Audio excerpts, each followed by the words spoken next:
Hello everyone, welcome back to another episode of Dragon Age Inquisition. So when we last left off with the last one, we finished the prologue. So now what we're about to do in this episode is really just talk with everybody, just do everything in Haven. So yeah, we're gonna start from left and then make our way to the right. So let's see. Dang it, Lyrian.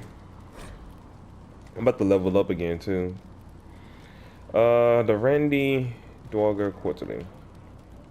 Okay. A well-worn quarterly missive of suspect virtue. The Randy Dogger welcomes the cool of autumn with the fall of another. The collected dreams of desire being the confessions of an apprentice in training, more furrowing than harrowing. Okay. Forbidden dalliances at their most spirited. The Randy Dowager expeditions. Yeah, expeditions for the noble of thought, but spiral of step. The lady herself says enchanting. Wait, the lady, like the lady of the sky? Enchanting one supports the circles, if only because closed doors offer the imagination more. Three scars fluttered in shock of five. Okay.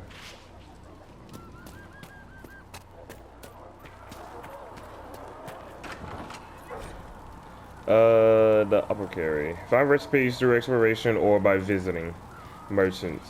Visit a apothecary with herbs you gather in the wilderness to upgrade potions. Use the equip station to assign different potions to each of your party members and to replenish your potions you are carrying. Use the upgrade station to unlock permanent upgrades to your potions. Okay. Day two. Oh, yeah, we did day one and three, but not day two. So, post normal, breathing normal, still unresponsive. Careful drop feed of prep. Elf fruit extract to hasten his recovery. A lot of thrashing. Mutters about too many eyes. Something about the gray. Sigrid Encouraging. told me that he can't let the herbs go for anything less than 8. Fine. We'll gather our own. Tell Sigrid he better hope he doesn't need a salve anytime soon.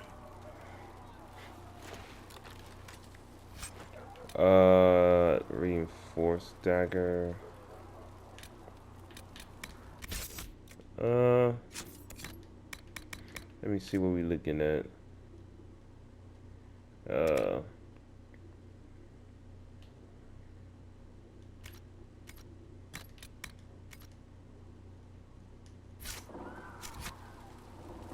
Hello. Look who's back from the dead. Again. I don't recall meeting you before. I'd be surprised if you did. You weren't particularly coherent. Someone had to patch you up after you staggered out of making those wear, though. So, you're welcome. I didn't realize. Thank you. Yeah, well, you can pay me back by fixing the world. Name's Adan. I'm in charge of keeping our little band here stocked with potions and elixirs. Not that Seeker Pentagast seems to care whether we've got the supplies to actually do that. For a healer, you don't seem particularly nurturing. I'm not a healer. I'm an alchemist who's forced to play Mother Hen. You want something to burst into flame on contact with the air? Done. Gladly. Patching up wounded soldiers is a waste of my time and talents. But there are few around who can help. How are your people holding up? There's no shortage of work. That's for damn sure. How do I go about having potions made? Just take a look there and tell me what you'd like. Find a recipe for something better, I can make that too. Okay. You're back. And in one piece. Is there anything I can do to help out? We're fine as far as raw labor goes. You've more important things to do than tend to me. I only wish I'd been able to find Master Tajin's notes. Old bastard was working on something special. He died at the Conclave, and his notes weren't here. Been too busy dealing with the wounded to look for them. Oh, well, I'm out. Oh, well, Farewell. I said we're out. I'm out. Alright, equip potions. Okay. You can equip it or replenish potions for each party member. Healing potions at the top of the radical menu are replenished for free automatically, but all of the potions require herbs for replenishing. So, yeah. Restores 26 every 2 seconds. Yeah. So, I think we should replenish all of that. For Cassandra, same thing.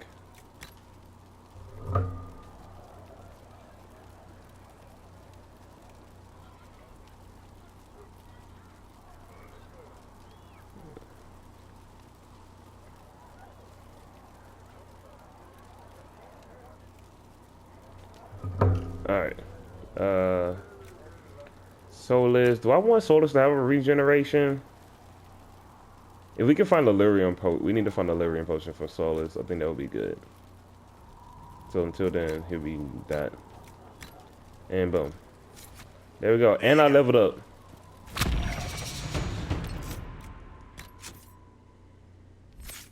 But can I level them up too? Okay, I can. What do I want to do now? I'm low-key thinking about getting this so I can get that armor pen. While you're in stealth, you are shortly after leaving your attacks, you know some of your target's armor, which should be very good. It lowers half of their armor.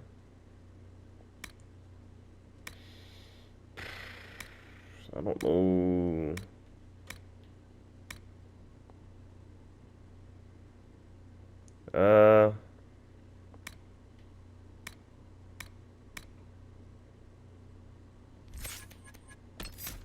Let me go ahead and get this, because I wanted to get this, and then I want to start getting up to Shadow Strike. All right, Cassandra. Your weapon and shield. Experts in the style are still on their feet after punishment that will kill their allies. They use their shield to protect themselves and stagger their enemies. Two-handed. Experts in this style crush their enemies with massive blows that can break any guard, shatter any armor, and destroy any opponent. These cunning warriors control the battlefield and everyone on it. They bolster their allies, hamper their enemies, and take advantage of any sign of weakness. Vanguard. These stalwart warriors protect their allies by making themselves the biggest target on the battlefield. When enemies take the bait, Vanguards pick them apart with brutal precision. So of course, here. Yeah, and you get guard from what I've seen.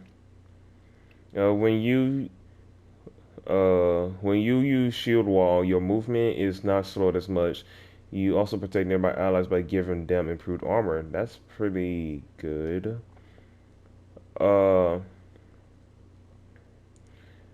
Blocking with shield wall costs less stamina and generates more guard, but you cannot move while blocking. That I like that, but. You do more damage with payback strike, and if you've recently take damage, you also stun a taunted enemy. And payback strike 9 taunts enemies.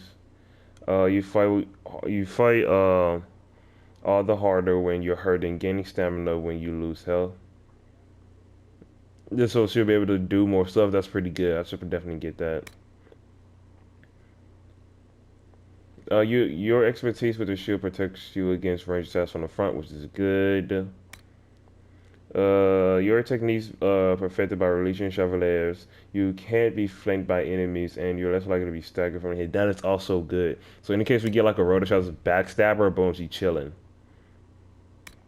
Any blow you can see, you can turn aside. All damage coming from the front is reduced. Interesting.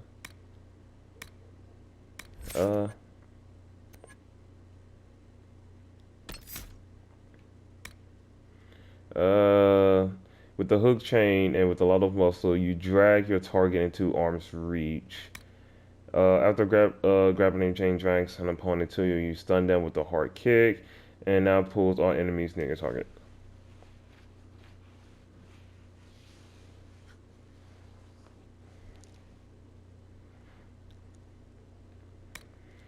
You know how to take the fight out of your foes. Your critical hits leave enemies weakened. That's interesting. When you attack a target from behind, you leave them slow. Okay. Coup de grace. You deal more damage against enemies that are stunned or knocked down. Better than you. You get your breath back faster than most when your stamina is very low. It regenerates more quickly. So that plus this, like every time she loses health, she gains 10% of stamina every time she loses 10% of her health. And then combine that with this, Like low stamina to her 50%, 50%. Yeah, that's very good.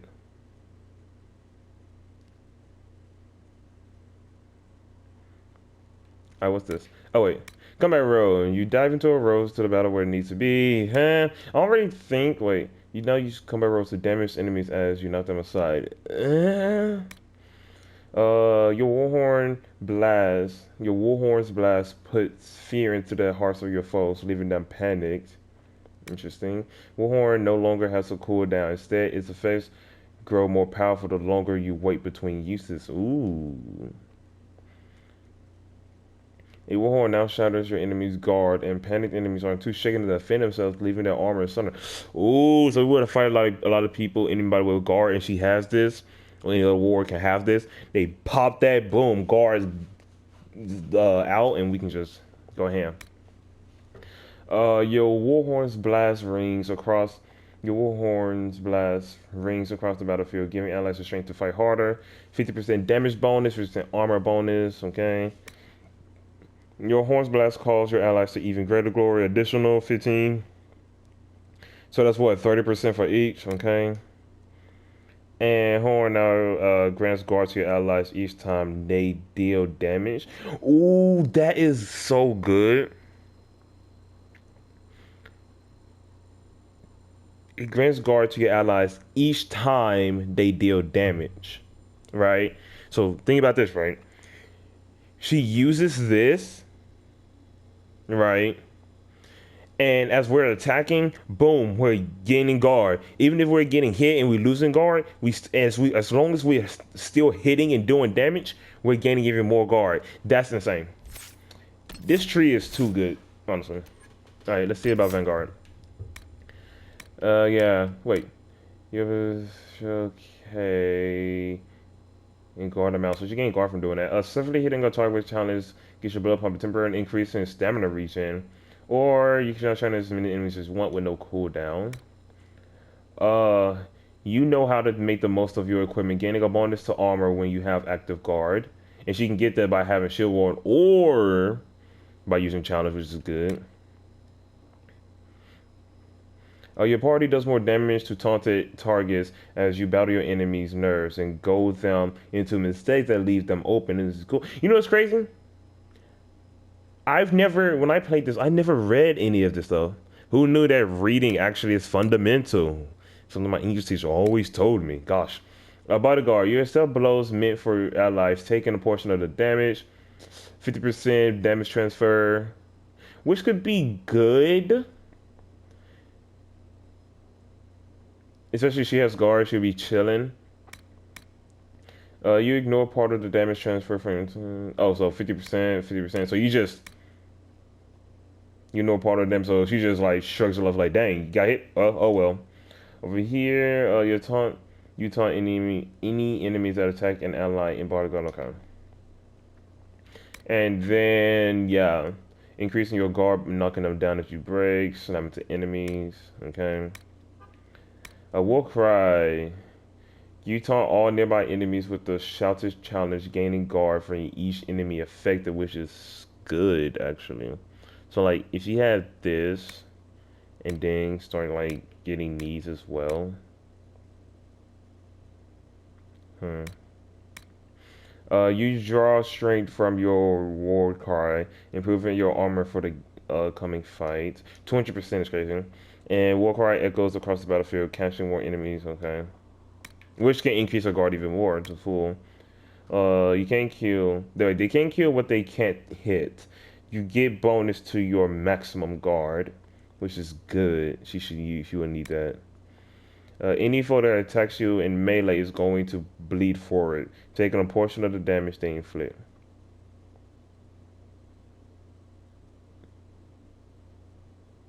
That's good. The more foes nearby, the harder you fight and the tougher you get. So duration of your fed 5 meters, maximum size 5. So damage reduction 10%. Damage bonus increased by 10% per enemy hit. So she doesn't take damage she doesn't, and this has up to 5 people, so she can take minus 50% damage. from the enemies that are hitting her, and she can gain 50% per enemy it hits. When you live it, you gain guard for each nearby enemy. So this side is mainly just like stacking on guard, which is so good. Striking a killing blow will with livid activates with livid active resets its duration, so you can constantly spam it. If anything, I really don't think I'll have Warcry for her, but I like this over here. So I might get all this over here, but try to keep challenging to get all this. And I don't know if I'm gonna get bodyguard, because I might get like all on this side and that. So she got 2 points. What to do? Every taking. You're not doing more damage paid by striking. If you recently take damage, you also taunt enemies. Especially for range attacks on the front. I really think so she can constantly have so much damage she can just keep using a lot of abilities. I want to get this, so she won't be getting body bite from behind. And I'm thinking about also getting this. Alright, that's what I'm thinking. Yeah, always use that. Alright. Barrier, third, please. Alright. Master of the School of Magic call upon spirits for protection, as well as the essence of the fate itself. Their spells disrupt hostile magic, create defensive barriers, and even heal injuries. I should figure out a good build for like Cassandra and Solus for my mages and warriors and rogues. A Master of the School of Magic call forth the power of thunder and lightning. Their spells paralyze foes and arc from one enemy to another, which is good. Masters of this school of magic dominate the battlefield with unrelenting fire. Enemies who survive the initial blast are driven mad with terror or burned to death in unquenchable flames. Okay. Master of the School of Magic summon cold that bites deeper than the cruelest winter. Their icy spells slow and weaken enemies. So I guess what I can do for you. Okay, so I think for Cassandra, I think Cassandra would not only be dealing damage, but also be supporting us the most, right? Like she's our tank, but she's also want to be like doing a lot of like protection, like this stuff over here. You feel me? That is good, but then this right here, like all this, is too good. But for Solus, I guess we can go there. We already know what barrier does because it gives us a shield. Your aura of tranquility makes enemies less likely to attack you in battle, even when you damage them. A protective barrier springs into place around you automatically when you are badly injured. That is very good, actually. That is super useful. And it's like, how much of the barrier are we talking? 100% barrier, so I probably won't have to worry about like them dying because it was just boom automatically. You send enemies staggering with an explosion of willpower that drives them back and makes them less likely to target you again. Each enemy you strike with Mind Blast increases your protective barrier as you turn their pain into power. You can now use Mind Blast to remove all negative side effects on yourself, which is good. Your barriers draw on the magic of the Fade to absorb more energy before depleting. Okay. You remove hostile magic and status effects from allies while stripping beneficial. Okay, that's pretty good. Dispelling magic. I might actually try to get dispel actually. Dispelling magic and status effects increases your spells damage and barrier generation. Okay. Dispel now weakens magical attacks and affect enemies. When you or your allies have an active barrier, the beneficial energy invigorates them and helps them recover mana or stamina quickly. Revival, you summon spirits to heal fallen allies in the area, getting them back on their feet and fighting again. Spirits now protect your allies for a short time, reducing incoming damage and reviving damage to fallen countries. Revival is easier to cast, but no longer revives allies permanently. Instead, allies who are already unconscious fight with great power for a few seconds for one. That is trash. uh, hmm. Let's see. You unleash a blast of lightning that shocks one target and arcs to the nearby enemies. You launch a salvo of elemental blasts from your staff that homes in on targets ahead of you. You summon a bolt of lightning that blasts and paralyzes a single target. If other enemies are nearby, the bolt will paralyze the target for longer. The storm comes to your aid even without your calling it. When you are in combat, lightning will periodically strike a random nearby enemy. The more magical energy you expend, the more damage your spells do. So every time you just use your mana, you get 5% each time, which is good. You shoot yourself in lightning while casting spells. Enemies that attempt to interrupt this casting with attacks are struck by arcs that leave them paralyzed.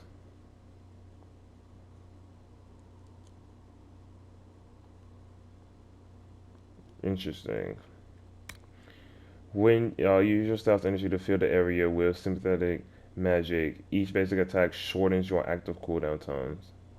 Which is good, which can make him just like constantly popping barriers and other attacks that can help us. And this can give some like good crowd control. So the lightning is great crowd control. You trap enemies inside an electricity field that paralyzes those that try to leave. Interesting. Okay. You only smash an explosion, leaving enemies in the area burning in agony. You ignite an enemy with searing pain and send them flying in panic. After you land a critical hit, your next spell cast doesn't trigger a cooldown period. You have mastered the summoning of fire, increasing your effectiveness when panicking or burning enemies. Your spells burn away eminent magic that would otherwise slow down your casting. Every spell you cast shortens your active cooldown times. Okay. When you cast a fire spell, the spell consumes half of your current barrier. To empower it, the larger the barrier consumed, the greater the... Okay. You mark the ground with a glyph that makes a short time to prime. That takes a short time to prime. Once it is ready, it will erupt into flame when the enemy causes it, damaging and staggering the target.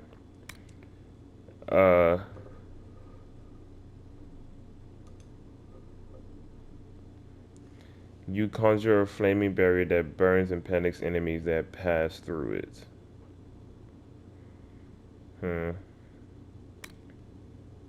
I like these passives here. You feel me? These passives are like stupid good. And I like this here, so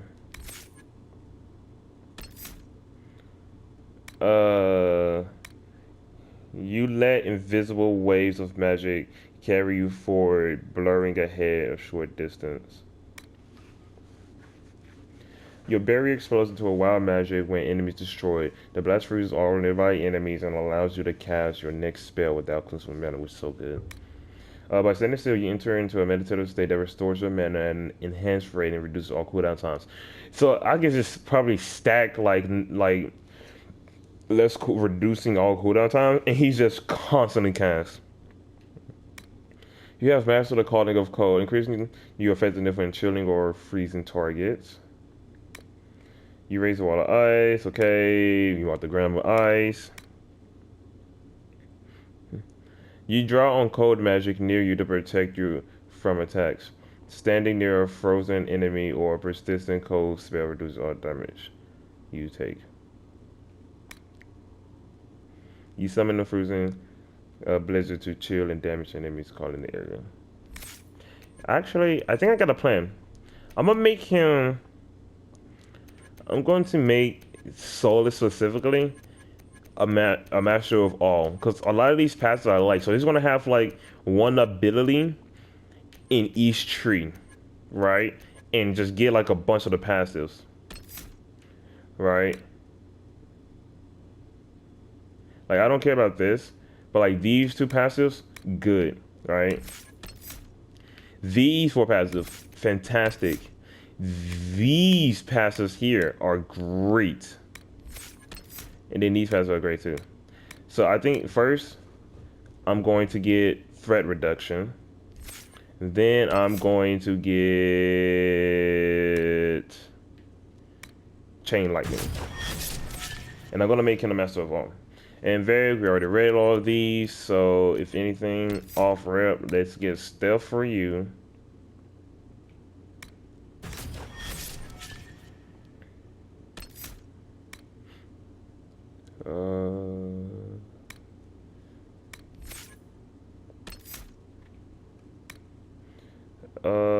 Longshot now rips through every enemy along this path, doing bonus damage for every. Okay, Longshot now deals even more damage at greater ranges. Pretty good. If you learn to pick apart enemies, oh, I ain't never rate this. You learn to pick apart enemies that are still unwounded and unwary. You do more damage to enemies that are only lightly injured. You do more damage when firing from elevation. You can move faster when firing without sparing accuracy. If the first arrow doesn't kill them, then the 10th might. Each consecutive hit with the bow attack does progressively more damage to the target, so like 5, okay. You fire a powerful shot that explodes on impact, damaging enemies around the target. It takes a moment to line up the perfect shot, but it pays off with a devastating hit that bites even deeper against enemies who aren't injured yet.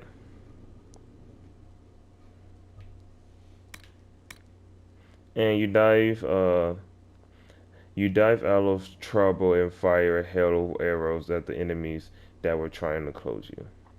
I actually like this upgrade here. We want to get that upgrade. And spam this. Appreciate that. Alright, let me save.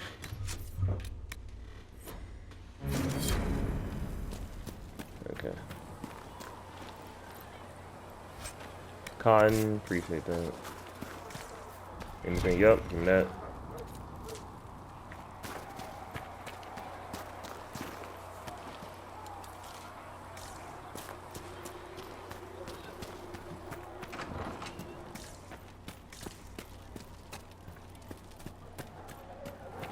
All right. The chosen of Andraste, the blessed heroes sent to save us all.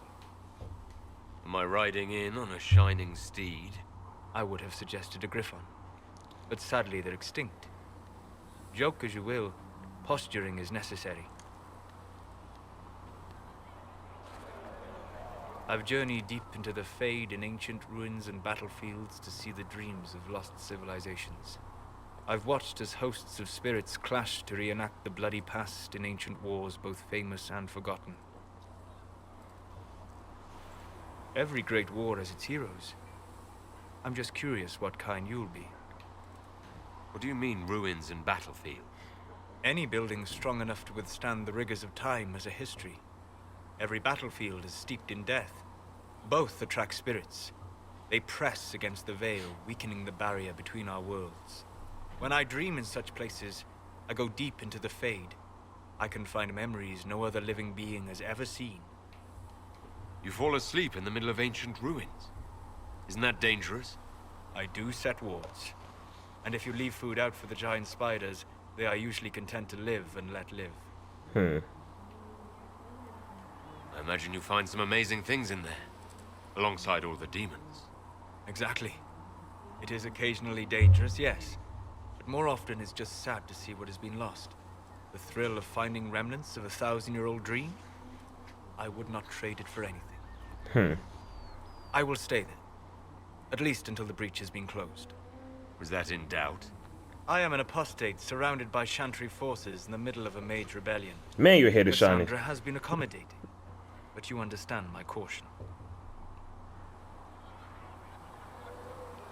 Cassandra trusts you. She won't let anyone put you into a circle against your will. Thank you. I appreciate the thought. Man, he has a strong But now let us jawline hope too, either the mages or and the a pointy Templars chin. have the power to seal I don't the have a breach. jawline. Dang, Solus, tweaking. All right. Closing the breach is our primary goal. but I hope we might also discover what was used to create it. Any artifact of such power is dangerous. The destruction of the Conclave proves that much. You don't think whatever created the explosion was destroyed in the blast? You survived, did you not? The Touche. artifact that created the breach is unlike anything seen in this age. I will not believe it destroyed until I see the shattered fragments with my own eyes. We would do well to try to recover whatever created the breach. And destroy it. The honest people have scoured the area near the blast and found nothing. Whatever the artifact was, it is no longer there. In any case, did you need me for anything? I'd like to know more about you, Solus. Why? You're an apostate, yet you risked your freedom to help the Inquisition. Exactly. You seem cool, bro. Wisest course of action when framed that way. I appreciate the work you're doing, Solus.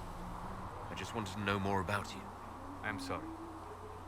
With so much fear in the air. What would you know of me? What made you start studying the Fade? I grew up in a village to the north.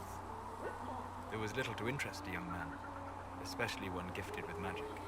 But as I slept, spirits of the Fade showed me glimpses of wonders I had never imagined. I treasured my dreams. Being awake, out of the Fade, became troublesome. Did spirits try to tempt you? No more than a brightly colored fruit is deliberately tempting you to eat it. I learned how to defend myself from more aggressive spirits, and how to interact safely with the rest. I learned how to control my dreams with full consciousness. There was so much I wanted to explore. I gather you didn't spend your entire life dreaming. No. Eventually, I was unable to find new areas in the Fade. Why? 2 reasons. First, the Fade reflects the world around it. Unless I traveled, I would never find anything new. Second, the Fade reflects and is limited by our imaginations. To find interesting areas, one must be interesting. Is this why you joined the Inquisition? I joined the Inquisition because we were all in terrible danger. If our enemies destroy the world, I would have nowhere to lay my head while dreaming of the Fade. That's a weird but good for you. I wish you luck. Thank you. Exactly. In truth, I've enjoyed experiencing more. Dude, you ain't life catching me. defined Well, by the Fade. we was in the Fade like How so? twice, Trained bro. Like a dagger or an arrow to its target. The grace with which you move is a pleasing side benefit. You have chosen a path whose steps you do not dislike because it leads to a destination you enjoy. As have I. Yeah, we've been in the Fade like what, twice? One time with Misha, yeah, because we was in the Circle Tower. The second time with Hawk, in Act, I think it's Act 2. So yeah. You said you traveled to many different places. This world, or its memory, is reflected in the Fade. Dream in ancient ruins, you may see a city lost to history. Some of my fondest memories were found in crumbling cities, long picked dry by treasure seekers, the best of the battlefields. Spirits press so tightly on the veil that you can slip across with but a thought. Any place in particular? I dreamt at Ostagar. I witnessed Hey! the Darkspawn. You saw Mishael and Alistair, bro? I saw Alistair and the hero Ferelden light the Yeah. city on fire, and Logain's infamous betrayal of Kaelin's forces. I've heard the stories. It would be interesting to hear what it was really like. That's just it. In the Fade, I see reflections created by spirits who react to the emotions of the warriors. One moment, I see heroic wardens lighting the fire, and a power-mad villain sneering as he lets King Kaelin fall. The next, I see an army overwhelmed and a veteran commander refusing to let more soldiers die in a lost cause. You can't tell which is real. It is the Fade. They are all real. Yeah, the Fade represents our emotions. Our emotions are really tied to the Fade, if I'm correct Have you about that always one. traveled and studied alone? Not at all. I have built many lasting friendships. Spirits of wisdom, possessed of ancient knowledge, happy to share what they had seen. Spirits of purpose helped me search. Even wisps, curious and playful, would point out treasures I might have missed. I don't know of any spirits by those names. They rarely seek this world. When they do, their natures do not often survive exposure to the people they encounter. Wisdom and purpose are too easily twisted to pride and desire. You're saying that you became friends with Pride and Desire demons? They were not demons for me. Meaning? The Fade reflects the minds of the living. If you expect a spirit of wisdom to be a pride demon, it will adapt. And if your mind is free of corrupting influences, if you understand the nature of the spirit, they can be fast friends. You trust these spirits not to possess you the first time you accidentally make a wish. Do you trust your friends not to turn on you? Touche. Yes, but they're people. Ah, of course. You know what I mean? Are people only people because they are flesh and blood? Is Cassandra defined by her cheekbones and not her faith? Varric by his chest hair and not his wit?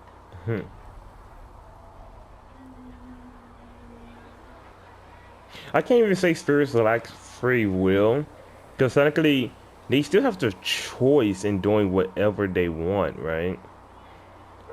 Like, for example, the demons, the desire and pride demons, they choose to do whatever they want. They can choose, like, yo, I do not feel like messing with you, so I'm not gonna do it. Need a body to be real. But it is said that when you die, you go to the Fade, right? So technically, spirits are actually people if you really think about it. Because we had read in the last episode, it was like that book in a chantry before you go in the room, right? The war room. What you call it? Tweaking. When the Maker created the Fade, he created all the spirits and everything. Those were people, so he was in there watching these people do stuff. So I can't say you need a body to be real. So yeah, actually, spirits are people. That way. I see your point. Thank you. That's what I think, based on what we read and stuff. We'll talk later. Goodbye. Did we get some codex out of that? Everything. Magic. What are we looking at? I can barely see. Who? My bad. Vatar? Who the frick is this? After extensive study of the Canary specimens you kindly provided, I've come to the conclusion that the painted markings on their face and body are not in fact solely for a ceremonial purpose, but provide a practical benefit. Oh, I'm certain there is some cultural significance to the patterns and colors they choose, but Canary do nothing without purpose, yes. I mean, yeah, they follow the cue, so. They call these markings Vatar, which in their tongue means poison armor. It's called this because the markings are magical in nature and actually harden their skin to an iron-like quality without hindering flexibility. And my analysis says the paint consists largely of poison. It's mixed with something else, blood, perhaps their own, and that neutralizes the poison, but only for one with Canary physiology. Anyone else would perish almost instantly. Which reminds me, I kind of require another body slave. That is crazy. The process activates the magical qualities of the potion, which provides the protective effects almost in the same manner that Lyrium runes do. How this works and whether it can be used for our purpose will require further studying, perhaps some live specimen. I don't know about all that. Like, think about it, bro. Yeah, read that.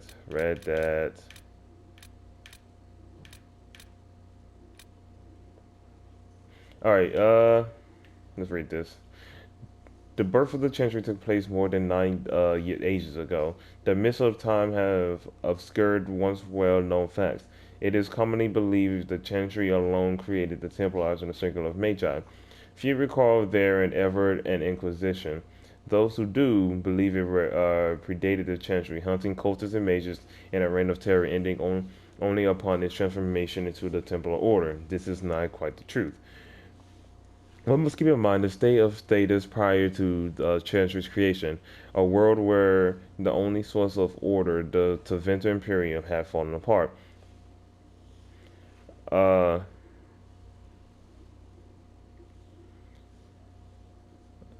People blamed magic for the death of Andraste, the blight, the terror they saw every day, and not without reason. Abominations and demons rampaged the countryside. No one else was safe. Disparate groups of men and women initially formed the Seekers of Truth, determined to re-establish order because no one else would do what was necessary. The truth was the truth they sought, the question they tried to answer was how to restore sanity to a world in a world gone mad. Which is what Cassandra has said. Was there was theirs a reign of terror? Perhaps. Evidence suggests they were vigilant. They were as vigilant in the protection of mages as they were of regular people. When they intervened, they convened an hawk trial to determine the guilty party.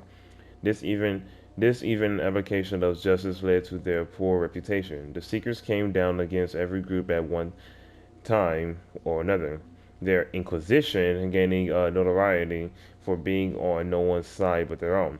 They considered themselves good people. However, followers of the Maker's true commandments, this was never more evident than when they laid down their banner in support of the fledgling Chancellor. They believed with all their heart that the Temporal Order was the answer to was the answer a desperate status needed in a terrible time. Ultimately, the Inquisition was composed of independent idealists, not Chantry zealots. That is the truth. Oh, Brother Jedi TV. Okay. Interesting. All right. What can I do for you? Dang it. Let me just do this. What do you know about the Fade? A great deal from my Could we wandering. just hear him say something about There are a this? few hard facts, but I can share what I have learned. I'd like to know more about the breach. Simply put, it is a tear in the veil between this world and the Fade, allowing spirits to enter the world physically. Small tears occur naturally when magic weakens the veil, or when spirits cluster in an area that has seen many deaths. But your mark allows you to exert some control over the breach. That means it was created deliberately. Yeah. I'd like to know more about the Veil. Circle mages call it a barrier between this world and the Fade. But according to my studies in ancient elven lore, that is a vast oversimplification. Without it, imagine if spirits entered freely. The Fade was not a place one went, but a state of nature like the wind.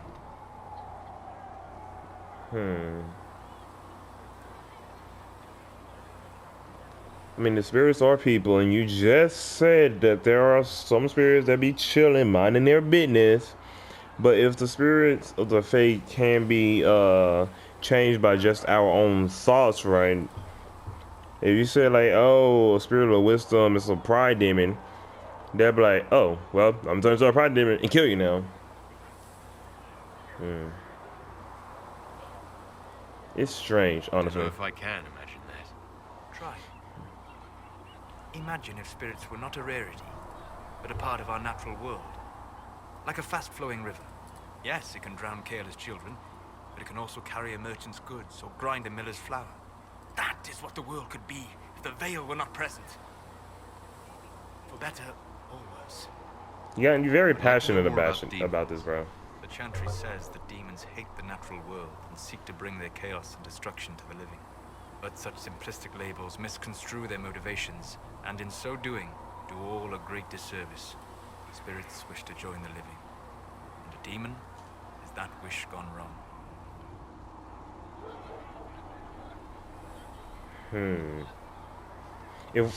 If we can prevent the spirits from turning to demons if they did enter the real world, that would be good. Actually. Is there a way to coexist? To live with them? If not in peace, at Well, least you without die such and go to the active Fade. confrontation. Not in the world we know today. The veil creates a barrier that makes true understanding most unlikely. But the question is a good one, and it matters that you thought to ask. Okay. We'll talk later. Goodbye. All right. Codex, spirits and demons. Okay. I'd be interested in hearing your opinions on elven culture. I thought you would be more interested in sharing your opinions of elven culture. You are Dalish, are you not? What's your problem with Dalish? Allergic to Hulla? Young children acting out stories misheard and repeated wrongly 1,000 times. Oh, but you know the truth, right? While they pass on stories, mangling details, I walk the Fade. I have seen things they have not.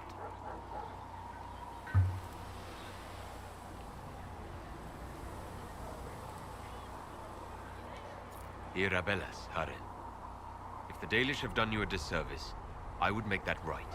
What course would you set for them that is better than what they know now? You are right, of course. The fault is mine, for expecting what the Dalish could never truly accomplish. Here Abalas, darling. If I can offer any understanding, you have but to ask.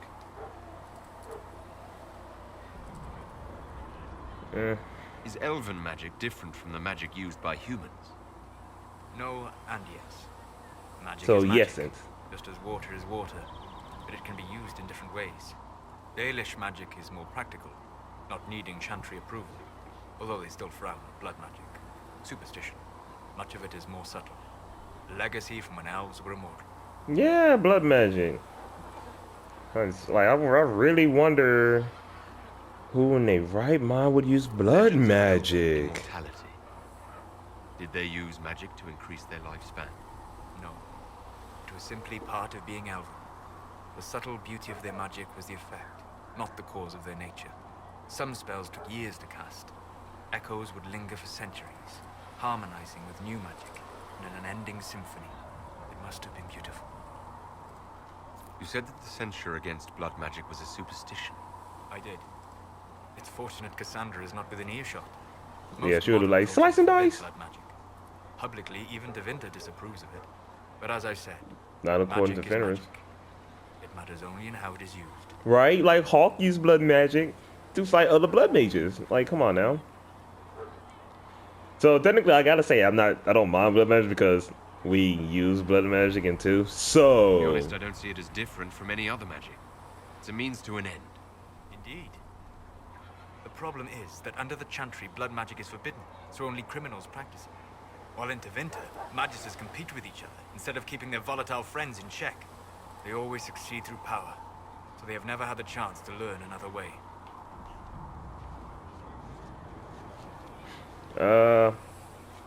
we was talking about data, Are all so Dalish elves like my clan? No. Your clan was unique in having enough interest in human affairs to send you to spy upon the Divine's meeting. As your clans have been separate for so long, they have all changed, adapting to the lands in which they live. Some are no more than bandits, others trade freely with humans, and some have disappeared entirely into the forests.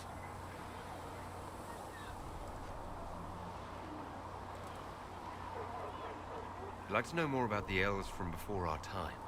The Dalish strive to remember Hallam Shiral, but Hallam Shiral was merely a fumbling attempt to recreate a forgotten land. Arlathan.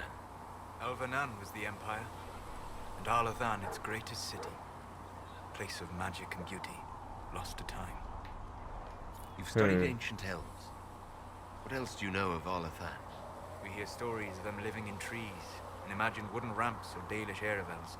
Imagine instead spires of crystal twining through the branches, palaces floating among the clouds. Imagine beings who lived forever, for whom magic was as natural as breathing. That is what was lost. What can you tell me about elves living in human cities? The culture in alienages or among the slaves of Tevinter is like any of the impoverished and powerless. They cling to memories of a better past, and practice a few rituals to distinguish themselves from humans. Well, that's everything about them. And we've gotten some more codex. When first I summoned her, she was a rose, unwithering, unchanging, and unthorned, a spirit of the purest love no one knows, who never hated, coveted, or scorned. A second time I drew her across the veil, and shared a walk, a dance, a stolen kiss. With such a perfect beauty, pure and pale, no woman could compare, no man resist. Desire? Then in my weakness, I ain't say the third. The masters their warnings did impart. She broke my binding with a single word, and said this, smiling as she clutched my heart. Though love I was, your passion's changing fire has forged this spirit into cruel desire. Sonnet, interesting. Yeah, we know about Haven. We already know about Temple Sacred Lashes. We know about this stuff. Alright. That was good. So it really shows that Solus does know, like, everything that's happening in chapters. Oh, is it a tale? Oh, these are all the songs. Oh. Oh, dang, there's a lot of songs. Alright, let's look at enchanters. Enchanters, the time has come to be alive with the circle of Magi where we will thrive with our brothers. Enchanters remind that time will not unwind. The dragon's crooked spine will never strengthen into line. Our plea will be a faithful in decree, where a man will not retreat from the defeat of his fathers. Enchanters, the time has come for battle's lines. We will cut these knotted ties, and some may live and some may die. Enchanter, come to me, enchanter, come to me, enchanter, come to see. You come to see? As you once were blind in the light, now you can see. In our strength we can rely, and history will not repeat. Everyone's Enchanter, come to me. Enchanter, come to me. Enchanter, come to sing. Can you come to sing? As you once were blind in the light, now you can sing. In our strength we can rely, and history will not repeat.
Huh, that was cool. That was a cool song. Anywho,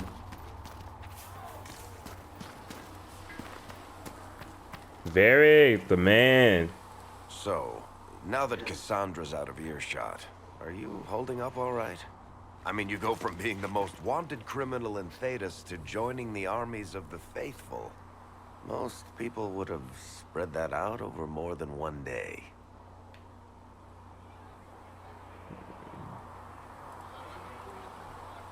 I have no idea what's happening anymore. That makes two of us. For days now, we've been staring at the breach, watching demons and maker knows what fall out of it. Bad for morale would be an understatement. I still can't believe anyone was in there and lived. If it was that bad, why did you stay? Cassandra said you were free to go. I like to You think can't I get was rid of our selfish and favorite dwarf. irresponsible as the next guy, but this... Thousands of people died on that mountain. I was almost one of them. And now there's a hole in the sky.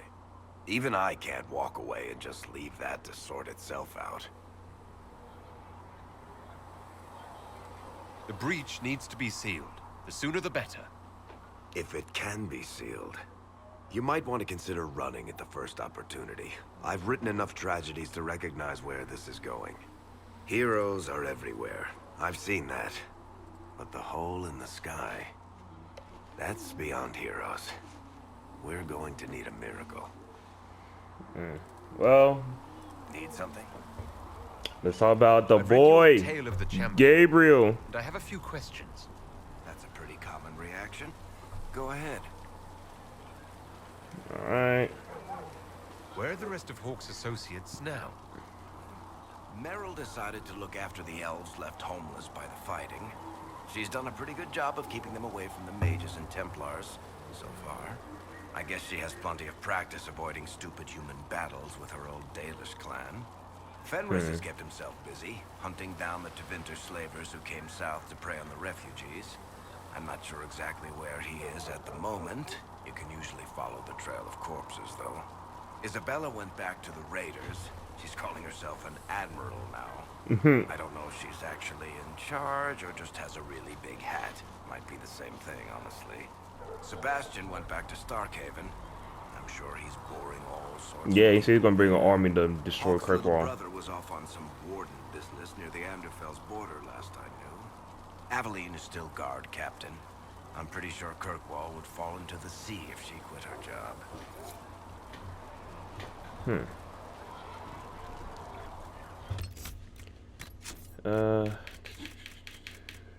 It's a tail.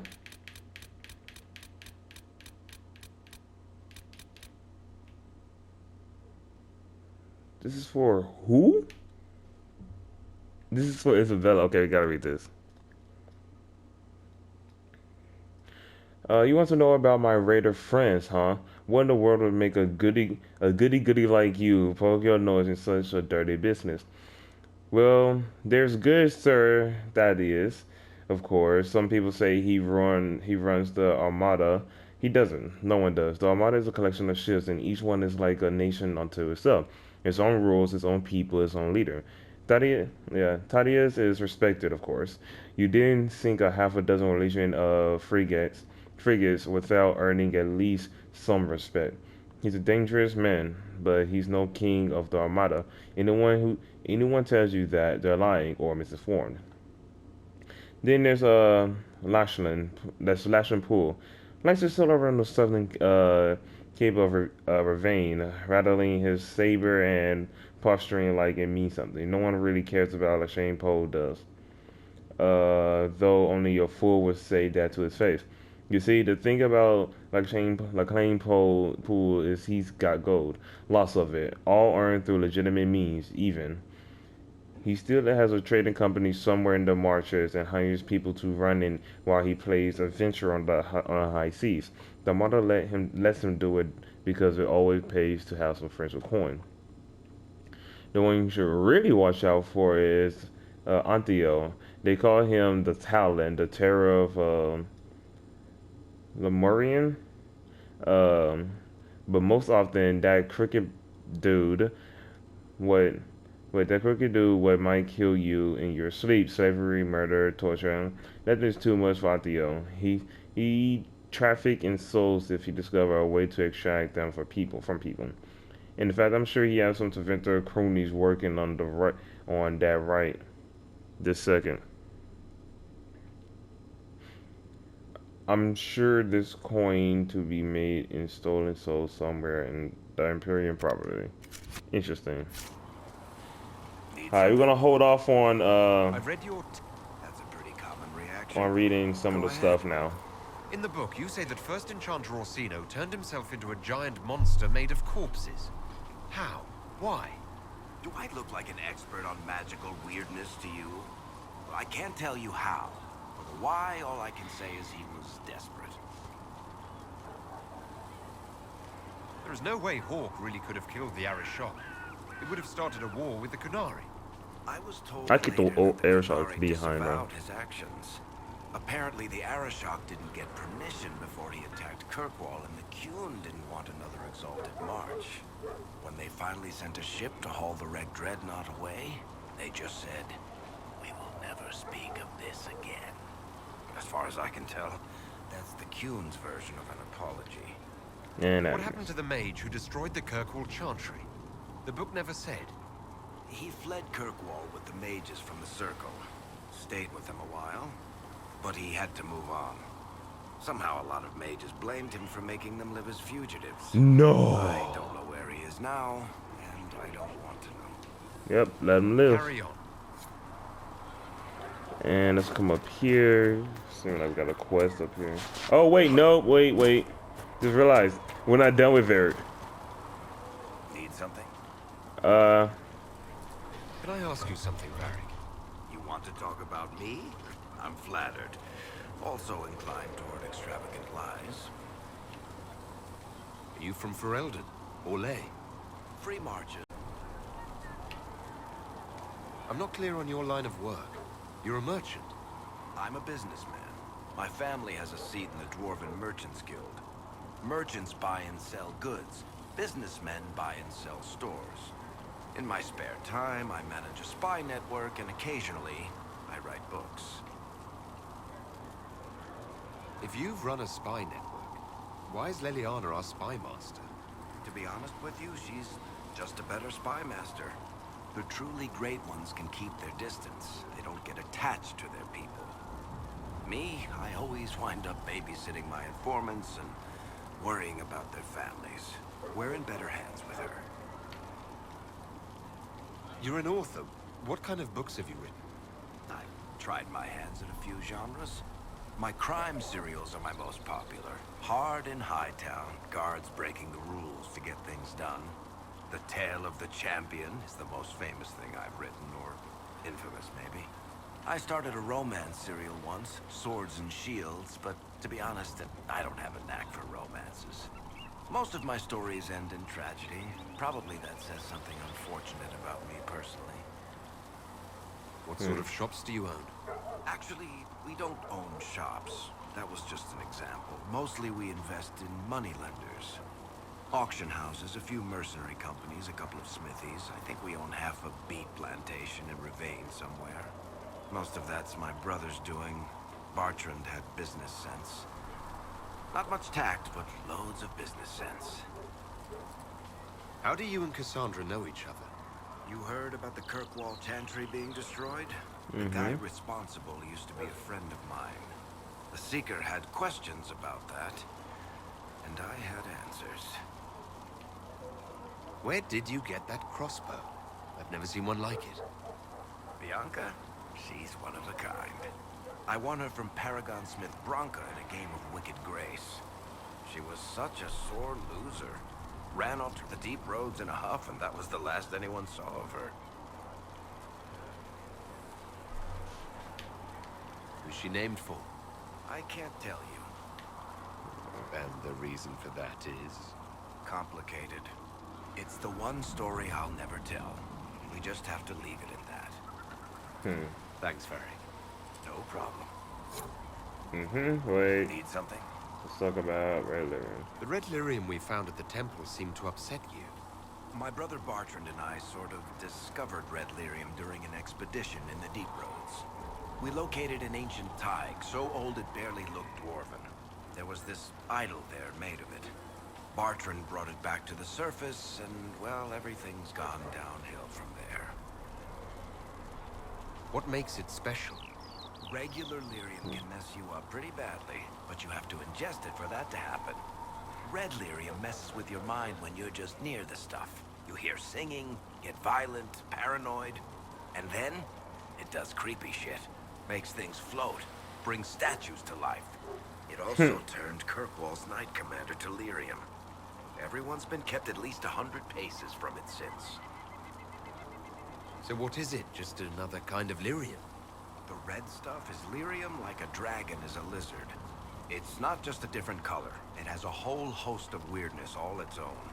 I've written to every mining cast house in Orzammar. No one's seen this stuff before or knows where it came from. How did the red lyrium get in the Temple of Sacred Ashes? I don't know. So as far as I knew, the only piece to make it to the surface was destroyed. And the location of the thaig it came from is a secret. Did someone find more of it in the Deep Roads? That's not a cheery thought. Oh, then we're done. Yeah, not really my favorite subject. Okay. A very solid enough Red Lyrium Kirkwall for one lifetime. Now it's everywhere, and the worst of it sings like the shore that drove his brother mad. Very would take no small pleasure in destroying those.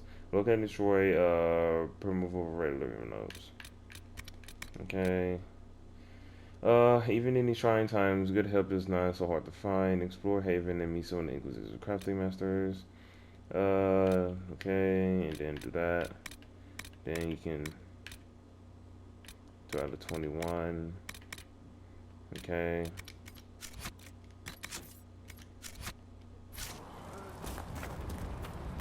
Alright, now we're coming up here. Yeah. Yo. If you're here to clean, Hess can get you a bucket and a broom. Anyone calls you knife here, come to me. Oh, you're him. Thren. Inquisition quartermaster. I'm doing what I can to supply this mess. If you find what I need to fill one of my requisitions, I'd appreciate you bringing it in.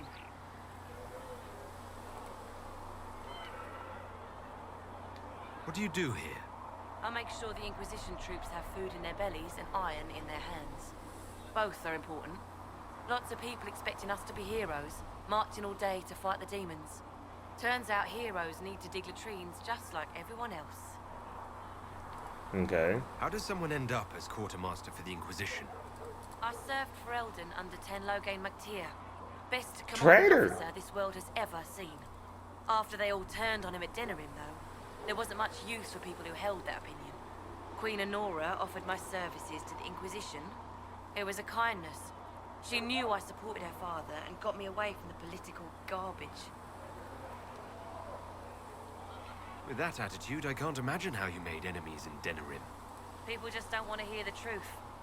I was at Ostagar, and I know what really happened. You sure? Misha, we was there too. Overextended his position, and the Grey Wardens were too late lighting the city. No, we weren't. Following the original plan would have gotten everyone killed. Ten Logain made the right decision. I apologize. Sister Liliana told me I shouldn't talk about this. Just forget it. What did you mean when you mentioned requisitions? I'm making this Inquisition run with what we have, but we're not a real army. We're stretched thin on materials, so I've put up a requisition list for anything that could help our people. Here, take a look. You find some iron and a good logging site, maybe Harrick can get our troops better weapons. If I have material for a special order, do I bring it to you? Just take it over there. One of my boys will take the materials or jot down what you found. Alright. Farewell. Make her go with you. Now I need a login stone. Okay. If you find anything we need, let me know. Huh.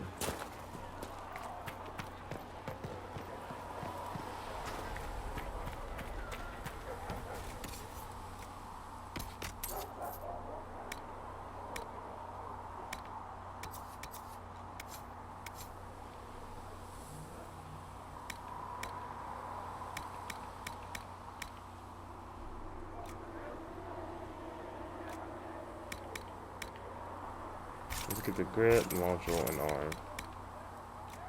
We don't need to get any of this. Yeah, F it. Just so we can at least have it. Lissa wants to know if you have anything that can make cabin food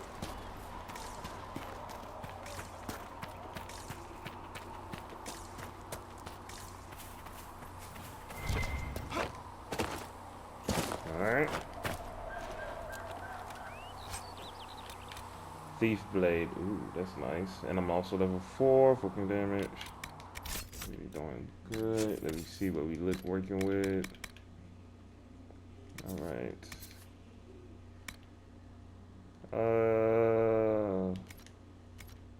Gonna get more damage up.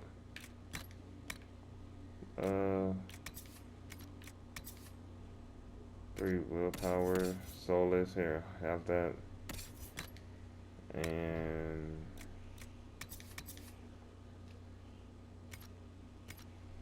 here, get that.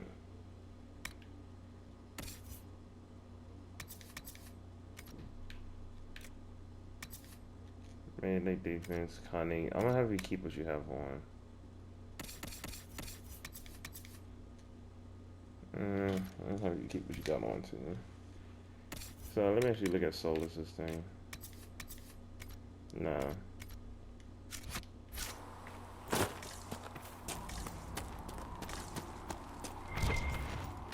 Okay.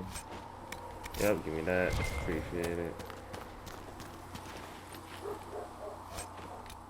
Curved dagger. Reinforced dagger. I'm getting daggers. Siege weaponry has been used in Thedas for centuries, with primitive equipment used as far back as the Third Blight. Nevertheless, it occupies a peculiar niche in the tools of warfare due to its requirements.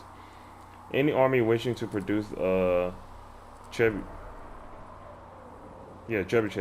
or catapults must be funded and organized well enough to procure both the necessary materials and the military experts to construct them. Throughout history, most armies who fulfilled such requirements did not take advantage of the situation. During the Third Blight, for example, our lessons and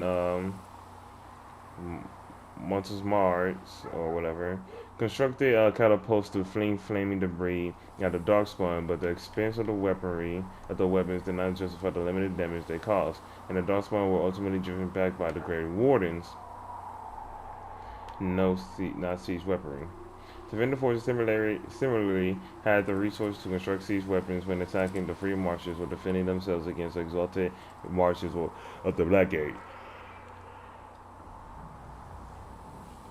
Instead, the Imperium focused primarily upon the power of its masters, who were less powerful, but were flexible in siege equipment, and who could more easily fall back when the tide of battle turned.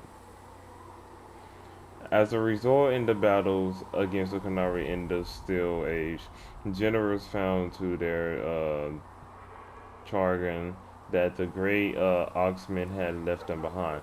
Qunari black powder is, most military experts agree, not magic. It is merely an advanced alchemy that makes their cannons more effective than any trebuchet could ever be.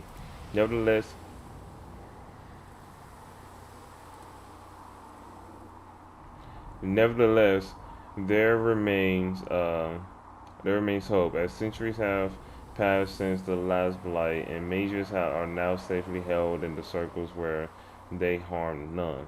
The experts of Ferelden and Orlais may once again turn their great minds to learning. We need no magic, not where the minds of men survive. Unfretted with our resources and our commitment to knowledge, and we can easily surpass the brutal Qunari on the battlefield. Okay. I don't see why we need to build siege equipment. We're not laying siege to anything. Construction orders.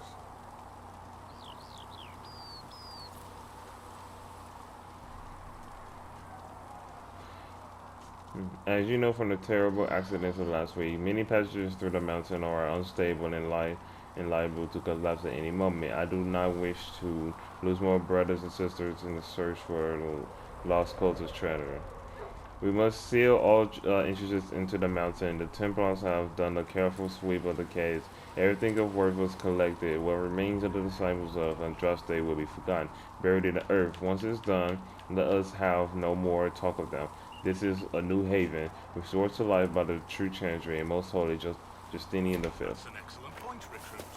What if someone comes to They're like, yo, F those people, bro, that worship them dragons, bro.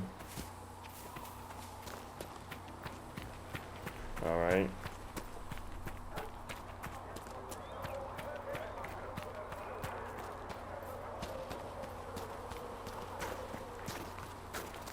Alright, there's a question mark in his house, so we're gonna go and get that. Still got demons pouring out of the rifts.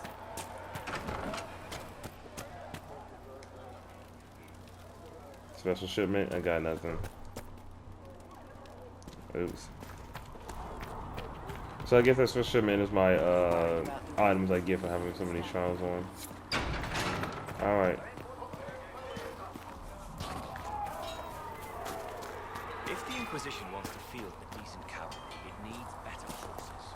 You see this? Loot. Might try to acquire some Scout arms, I ain't even look at it. Do I get dagger? Expected you'd be by. I'm Harriet, and everyone knows who you are. How's the new gear fit? Sturdy and warm. It's perfect. Good. World's gone mad. Stock armor and blades are good against bandits, but we're not fighting bandits. My gear will see you through demons, apostates, whatever this world throws at you. So, You need custom work. Something special. You bring the materials to us, we'll make it happen.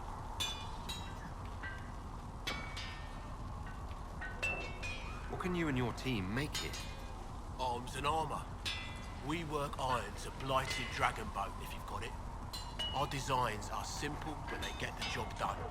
You want something fancy, bring your own design. We'll see what we can do.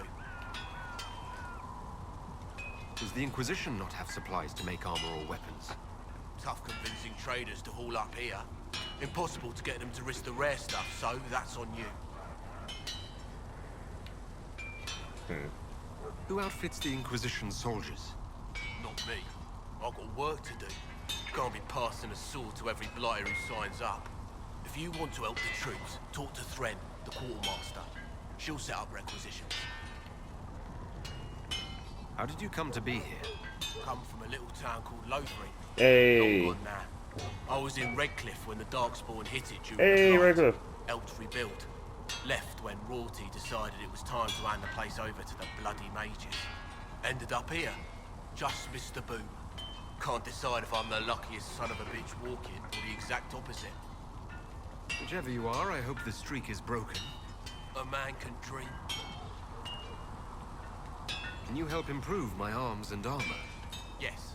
You find a new piece, a pauldron or greaves, we'll take care of you. You can't just slap a new hilt on your sword in the field.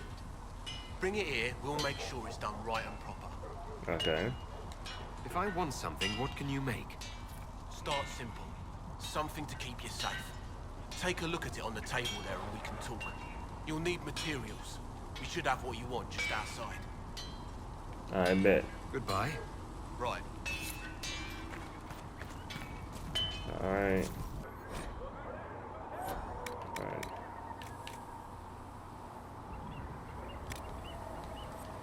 Yeah, I know about crafting.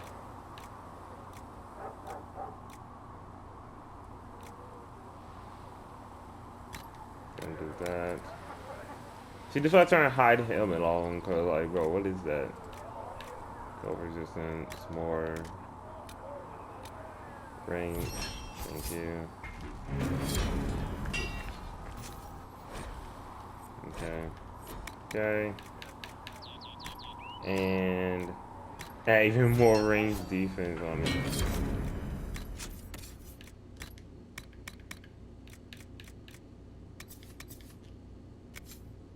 So much range defense, I'm just chilling. We did get his stuff, so we're very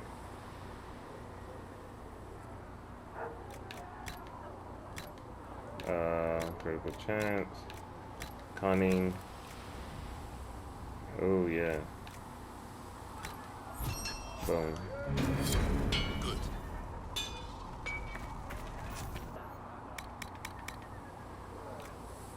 Wait, 141? How much is my thing worth? 123 and 126.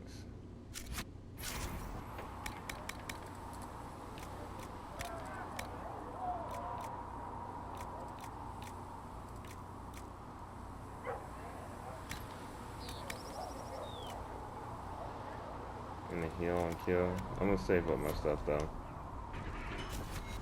Another time,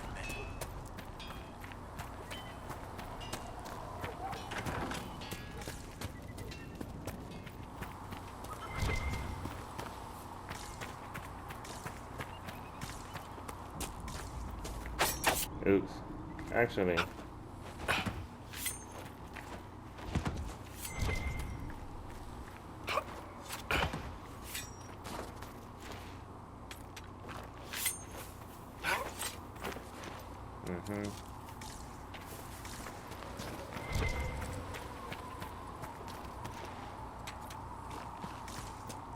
Need this iron, need it.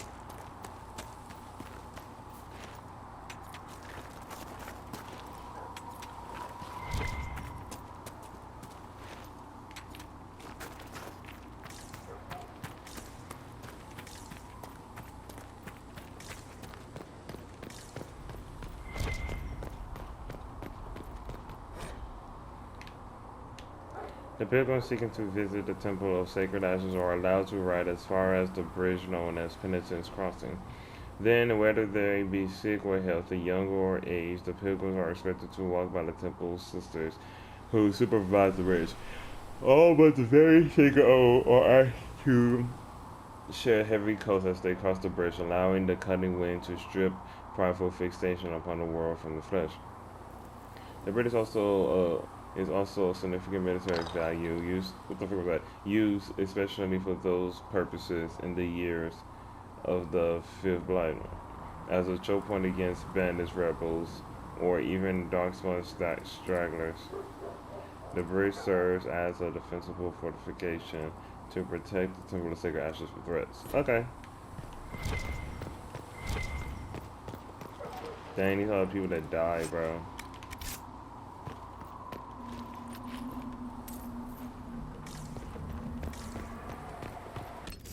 Make another save.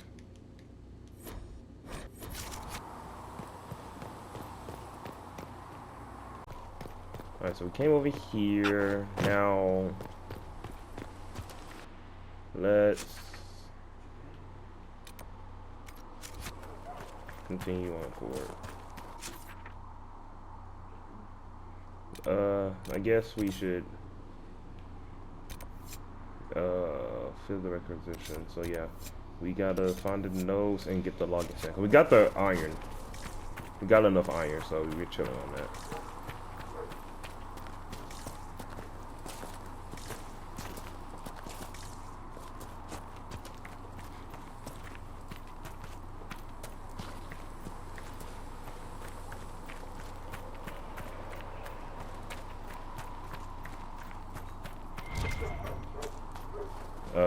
Can I get up here? I guess I'll get up here. Man, alright, running start. There we go. There we go.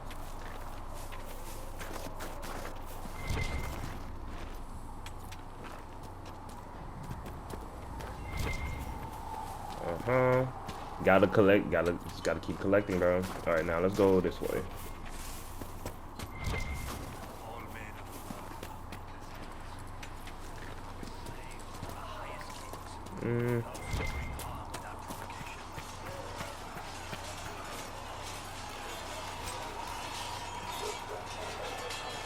Interesting, level 7.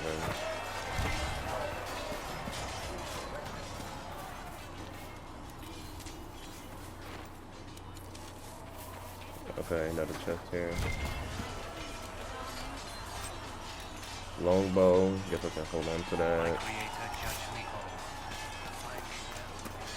This one thing, yeah. See reason, listen. We cannot stay here. Okay. Why not? Because we're Templars. What does that even mean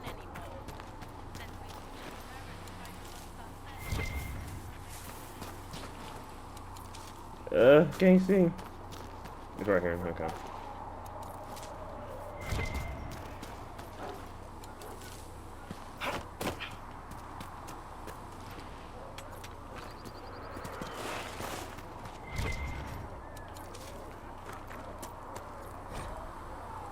When the compass pulses, press L3 to search, okay. And search and reveal stuff. Might be something here. Better take a closer look. Okay.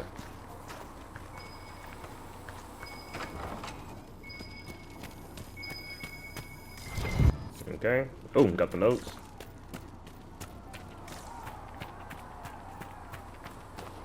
Alright.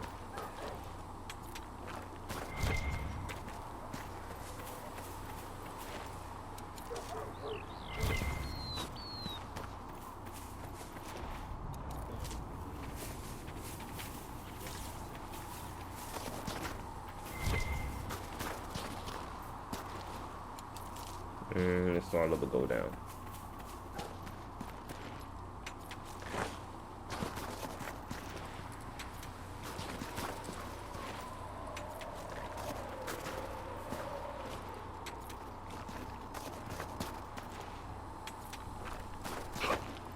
There we go. All right.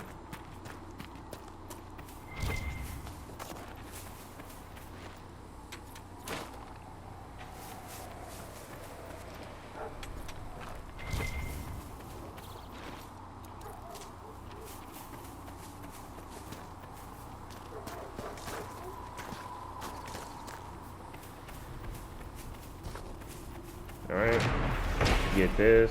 Boom.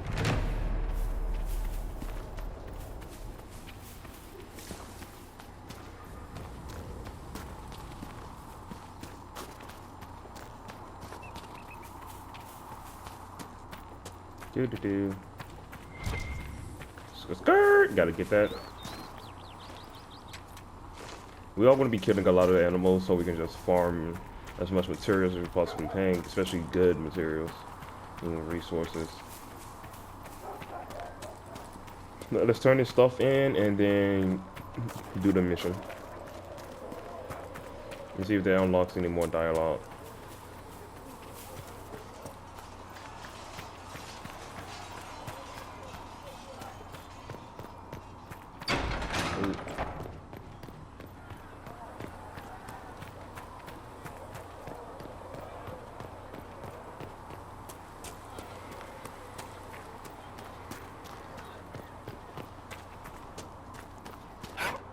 Give me it. Let's get up here. We can get that. Yep. Let's craft that. Weapons more than beats. Cool. Can't eat a sword. And we get up here.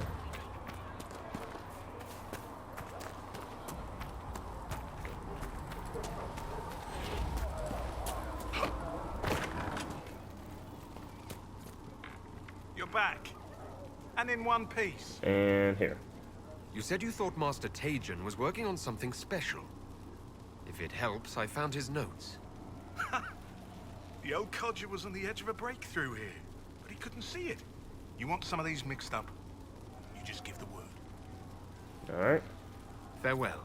Yeah, Illyrian potions need that. So.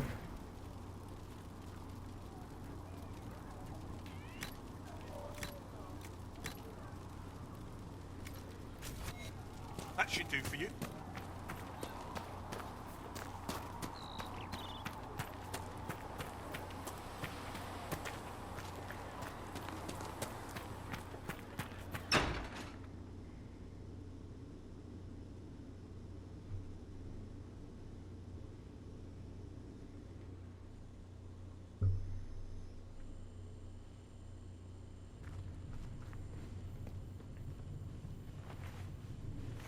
Does it trouble you?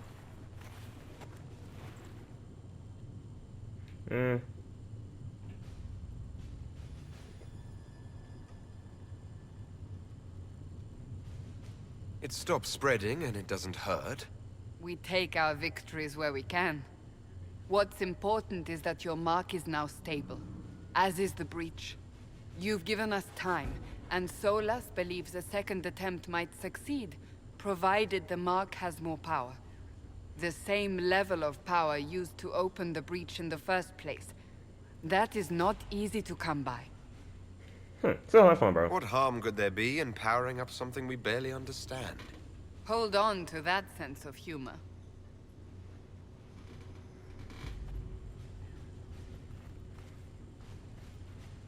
You've met Commander Cullen, leader of the Inquisition's forces. It was only for a moment on the field. I'm pleased you survived. This is Lady Josephine Montelier, our ambassador and chief diplomat. Anderan Atishan. You speak Elven? Okay, yo, You've just Josephine, heard the how you entire doing, bro? I'm afraid. And of course, you know Sister Liliana. My position here involves Okay, a degree Lily. of... Man, Liliana's fine. She is our spy master. Yes, tactfully put, Cassandra. That's an impressive bunch of titles. I mentioned that your mark needs more power to close the breach for good. Which means we must approach the rebel mages for help. And I still disagree. The Templars could serve just as well. We need power, Commander. Enough magic poured into that mark. Might destroy us all. Templars could suppress the breach, weaken it, so... Pure speculation. I was a Templar. I know what they're capable of. Unfortunately, neither group will even speak to us yet. The Chantry has denounced the Inquisition, and you specifically. That didn't take long. Shouldn't they be busy arguing over who's going to become divine? Some are calling you, a Dalish elf, the Herald of Andraste. That frightens the Chantry. The remaining clerics have declared it blasphemy, and we, heretics, for harboring you. Chancellor Roderick's doing, no doubt. It limits our options. Approaching the mages or Templars for help is currently out of the question. Just how am I the Herald of Andraste? People saw what you did at the temple, how you stopped the breach from growing. They have also heard about the woman seen in the rift when we first found you. They believe that was Andraste. I see. Even if we tried to stop that view from spreading. Which we have not. The point is, everyone is talking about you. It's quite the title, isn't it? How do you feel about that? I'm not sure how I should feel. The Chantry has decided that for you, it seems. People are desperate for a sign of hope. For some, you're that sign. And to others, a symbol of everything that's gone wrong. So if I wasn't with the Inquisition... Well, let's be honest, they would have censored us no matter what. And you not being here isn't an option. There is something you can do. A Chantry cleric by the name of Mother Giselle has asked to speak to you. She is not far, and knows those involved far better than I. Her assistance could be invaluable.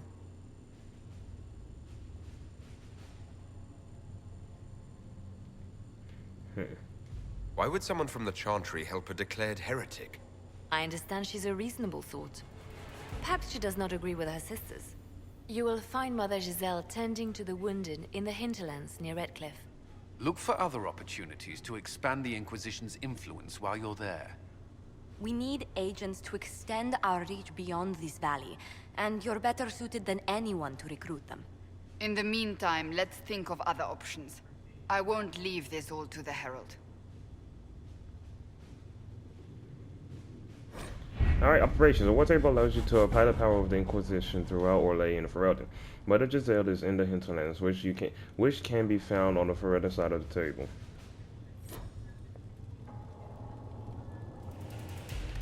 Okay. Alright. The Inquisition can unlock new areas for you to explore through scouting operations. Okay. If I can get my thing, okay. Mother Jill was last seen in the hinterlands outside Redcliffe. Tending refugees who fled the fighting between renegade Templars and the populace. The latest reports suggest that the vicious struggle between the two groups has spread to the hinterlands, catching the refugees and Mother Giselle in the middle. It is vital to protect her and, if possible, restore order in the area. Okay.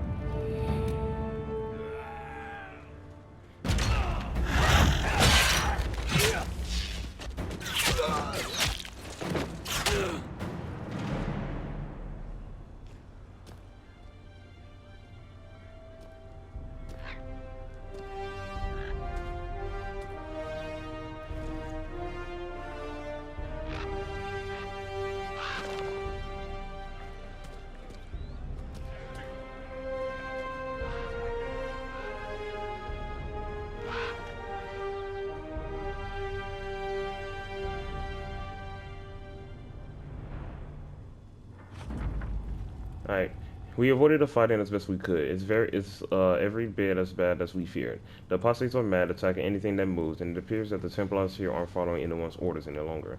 We located Mother Giselle and are trying to protect her, but she refuses to leave the refugees until we've ensured their safety. That will be hard to do without troops to push the apostates and Templars out of the area. Commander Cullen asked me to make inquiries of Master Dennett, a retired horse master of Redcliffe, who lives in the area. We tried to contact him about obtaining better horses for the Inquisition, but we've been unable to get through a fight. And we're not going to go there yet. You now have access to missions. Operations take time and bring the Inquisition resources and rewards. Only one mission per advisor can be active at a time. Some missions have a preferred time, results in less time required when undertaken by the associated advisor. Mission also may provide different rewards depending on which advisor completes them.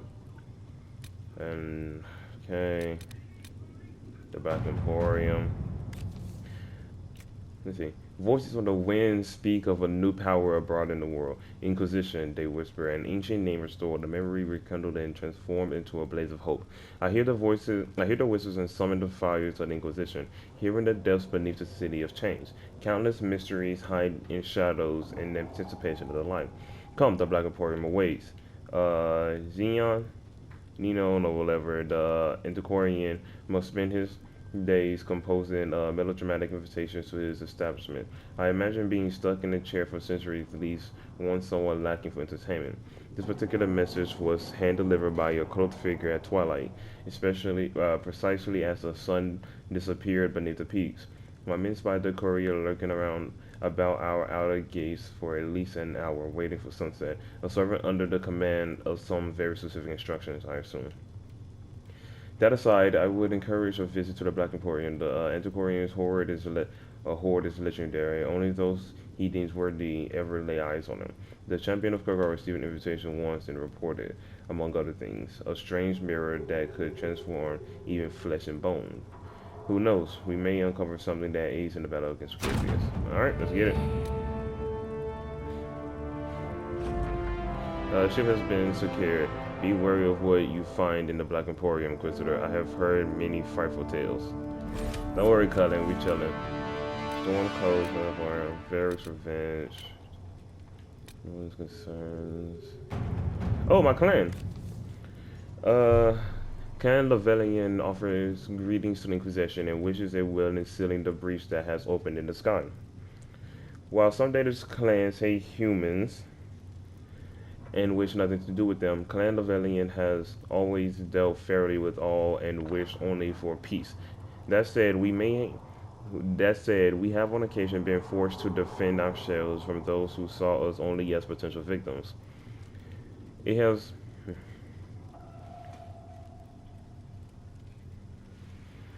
come to our attention that a member of our clan is being held captive by Inquisition. He went to the Conclave only to observe the peace talks between your mages and Templars, and we find it highly unlikely that he intentionally violated your customs. If he has been charged with a crime, we would appreciate hearing of it. If not, it would ease our concerns to hear from him to know that he remains with Inquisition of his own will. We await your reply. Keeper! I'm not going to try to pronounce her name. Your people must be approached carefully. One of our elven scribes could deliver a message and share news of the Inquisition's fair treatment, which might be more ideal.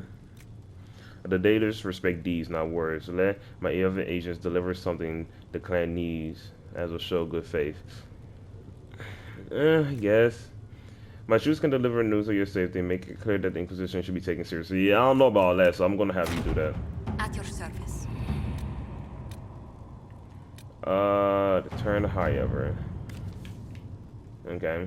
The Turning of Highever wishes to convey our deepest sympathies on the death of Divine Justinian V, the most holy and incomparable in her wisdom and dedication to peace, and we had high hopes that her conclave would succeed. We will hold a vigil, however, in remembrance of Justinian and currently invite the Inquisition to attend. Oh, Fergus Kuslin. That's the person in Origins if you chose the human route. Human warrior route.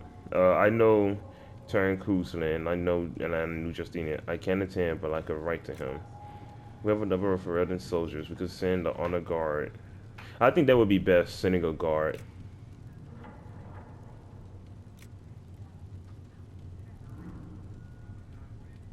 Yeah, we should at least show. Alright, Hardenhard Town 3, Varric's Revenge. You're the only person I can send on this one.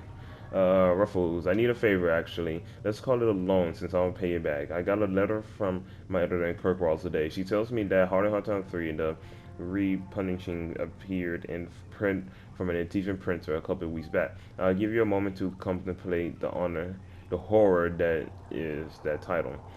I had my contacts in the Merchants Guild. Yeah, I thought she hated the Merchant Guild. Looked for the author a couple years back. The best they could find out after spending a couple hundred gold was that Peril Benenford is a pen name. You could have told them that for free. You've got contacts with the Antivan print houses. Maybe you could find out more than the guild, right? If this author has evaded the Merchants Guild, the Crows might have a better might be a better choice. True. I got some friend in NTVC to look for this one. Nah, let's send the Crows. And maybe we get something from Zevran. If he's alive. Alright.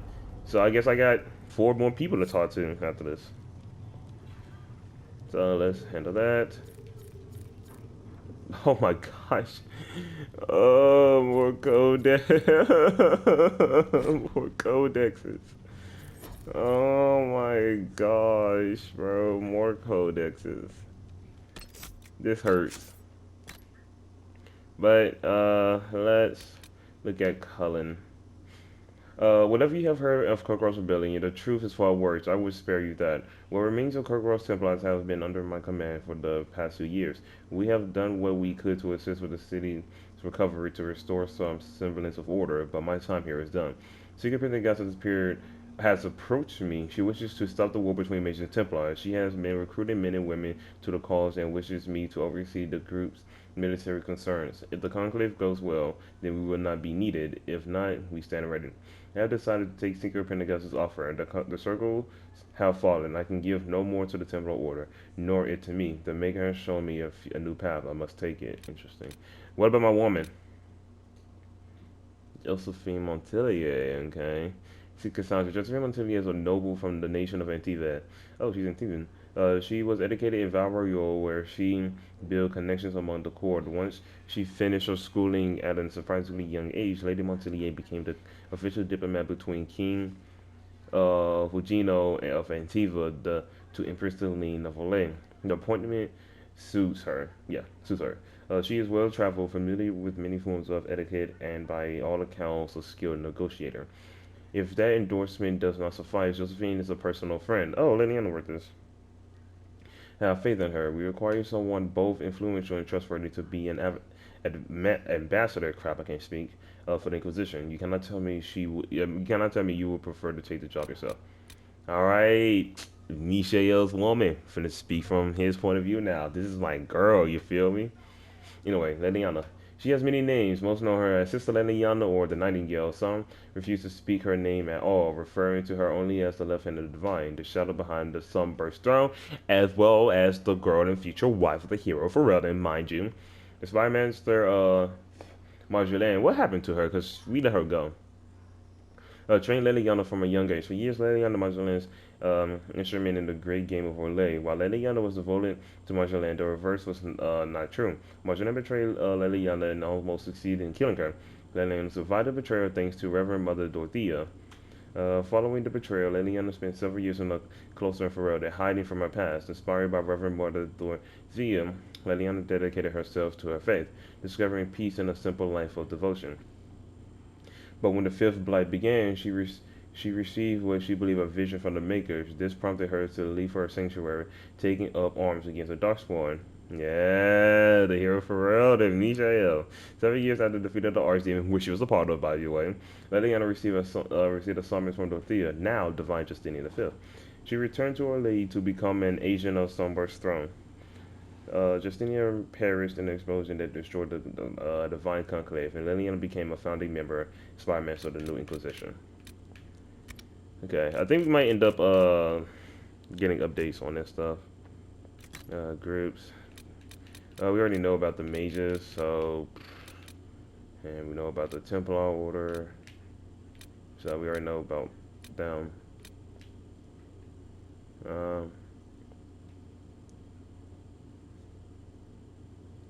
So, yeah, we're cool on that. History.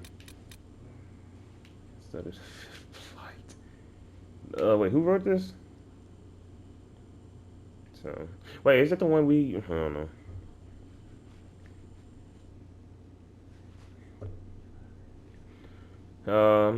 While some of my contemporaries dispute whether the fifth blight was a true blight or merely a large soft spawn resurgence. What do you mean, not a true blight? We was there. We had to deal with that. The Archdemon was real. Oh my gosh, are you serious right now?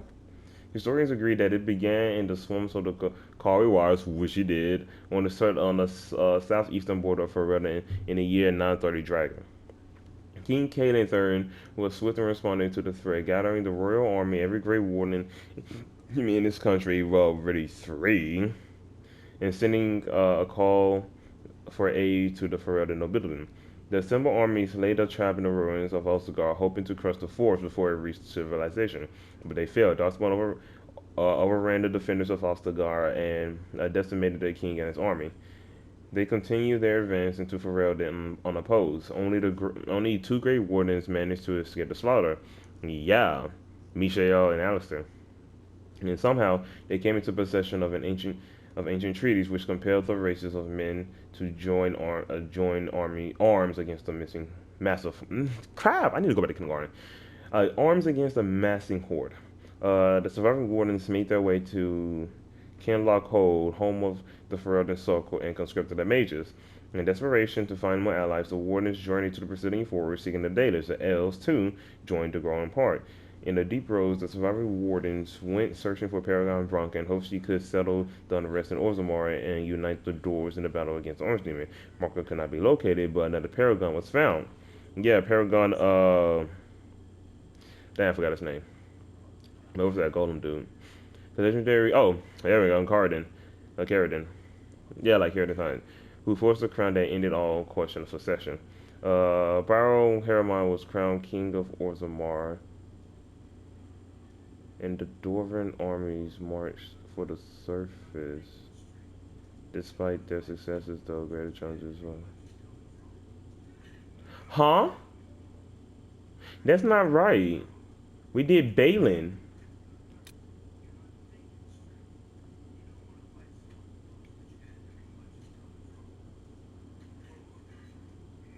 Oh my gosh, I forgot to change it to Balin, bro.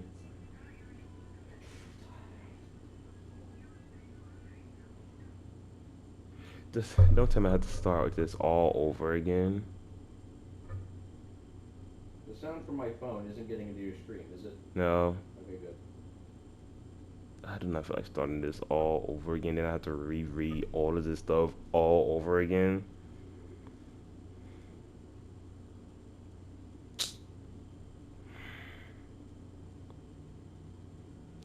Balin was the better choice, bro. I thought I chose Balin, bro. I forgot that I was supposed to go and choose Balin for it. I forgot about Balin, bro.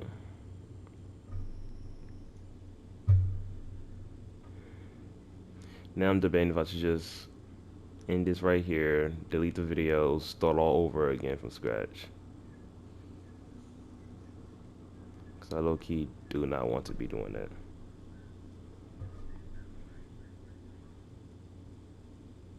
You know what? F it, bro. Whatever. The warden saw our even uncle of the late King Halen in hopes of mustering troops.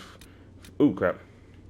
From the further nobility. Upon arriving in Redcliffe, they learned that all had fallen ill and was near death. His knights had gone in pursuit of the fabled ashes of Andraste. Eamon's only hope for a cure, and the village surrounding the keep was best by a host of animated corpses. The wardens found and stopped the demon behind the undead before joining in search of Eamon's cure. No one is certain if the wardens actually located the final resting place of Our Lady Andraste. We did. But whatever they found saved the Earl of Redcliffe. We found the ashes. Upon his recovery, Eamon Gurin called for a lance meeting. He and the wardens traveled to dinner. The gathered lords and ladies of Ferelden found Terran Logain guilty of a number of crimes and sentenced him to execution. Furthermore, the lance meet granted the vacant throne to a Nora with the of King Kaelin. Yes. The nobility then pledged their own armies in the battle against the Blight. Okay. The Archdemon clashed with the allied forces at the city of Dinner and was eventually slain, but at terrible cost. Most of the city was laid in ruin. The warden who rallied the armies was named a hero of Ferelden and accorded the highest honor. The Fifth Blight ended before most of Theda's new had began, but it left a terrible wound on Ferelden. The losses suffered at Alsagar and Denerim greatly comprised the security of the kingdom. Southern Ferelden, from the Kakari Wilds to the edge of the Bernorn are, to this day, a wasteland. It's uncertain how far the ripples from this event shall travel or what ways it has already started. Bro, I'm so upset, bro. We should have been Balin, bro. Balin was the better one. So Alpha, we're just gonna say Balin was there. We're gonna say it was Balin. Mother trucker. The Inquisition cannot remain, Ambassador, if you can't prove it was founded on Justinian's orders. This is an inopportune time, Marquis. More of the faithful flock here each day. But allow me to introduce you to the brave soul who risked his life to slow the magic Olivia, why of you so hunched over, bro? Stand up. Stand up Master straight. Lavelan, this is the Marquis d'Aurelion, one of Divine Justinia's greatest supporters. And the rightful owner of Haven. House d'Aurelion lent Justinia these lands for pilgrimage. This Inquisition is not a beneficiary of this arrangement. This is the first I've heard of Haven having an owner outside the Chantry. My wife, Lady Machin of Denner, has claimed to Haven by ancient treaty with the monarchs of Ferelden. We were honored to lend its use to Divine Justinia. She was a woman of supreme merit. I will not let an upstart order remain on her holy grounds. Interesting, considering the Inquisition was begun by the left and right hands of the Divine. I've seen no written records from Sister Liliana or Seeker Pentacus that Justinia approved the Inquisition. If you won't take her at her word, I'm afraid Seeker Pentagast must challenge him to a duel. Oh, he's gonna get his butt whooped. It is a matter of honor among the Navarrans. Shall I arrange the bout for tonight? No. Perhaps my reaction to the Inquisition's Yeah, presence back was off, somewhat bro. You don't want this hasty. issue. We face a dark time, Your Grace. Divine Justinia would not want her passing to divide us. She would, in fact, trust us to forge new alliances to the benefit of all, no matter how strange they might seem.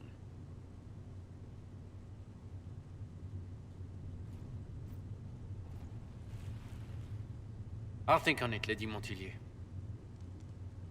The Inquisition might stay in the meanwhile.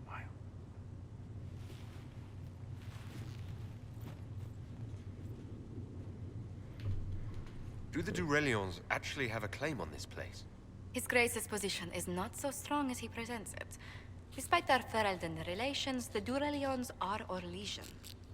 If the Marquis wishes to claim Haven, Empress Selene must negotiate with the Ferelden on his behalf. Her current concerns are a bit larger than minor property disputes. I'm so pleased the Marquis isn't tossing us out into the cold. His Grace is only the first of many dignitaries we must contend with. You expect more people in Haven? Undoubtedly. And each visitor will spread the story of the Inquisition after they depart. An ambassador should ensure the tale is as complimentary as possible. May I ask what brought you to work? No, you just finished just a Sister Liliana approached me. Yo, We've that's been funny. acquainted for quite some time. For better or worse, being the Inquisition's diplomat has become as interesting as she promised. What sort of dealings have you had with nobility? For some years, I was the royally appointed court ambassador from Antiva to Orlais. The nobility of Thedas is a rather singular sphere. Those I'm not acquainted with, I know through reputation.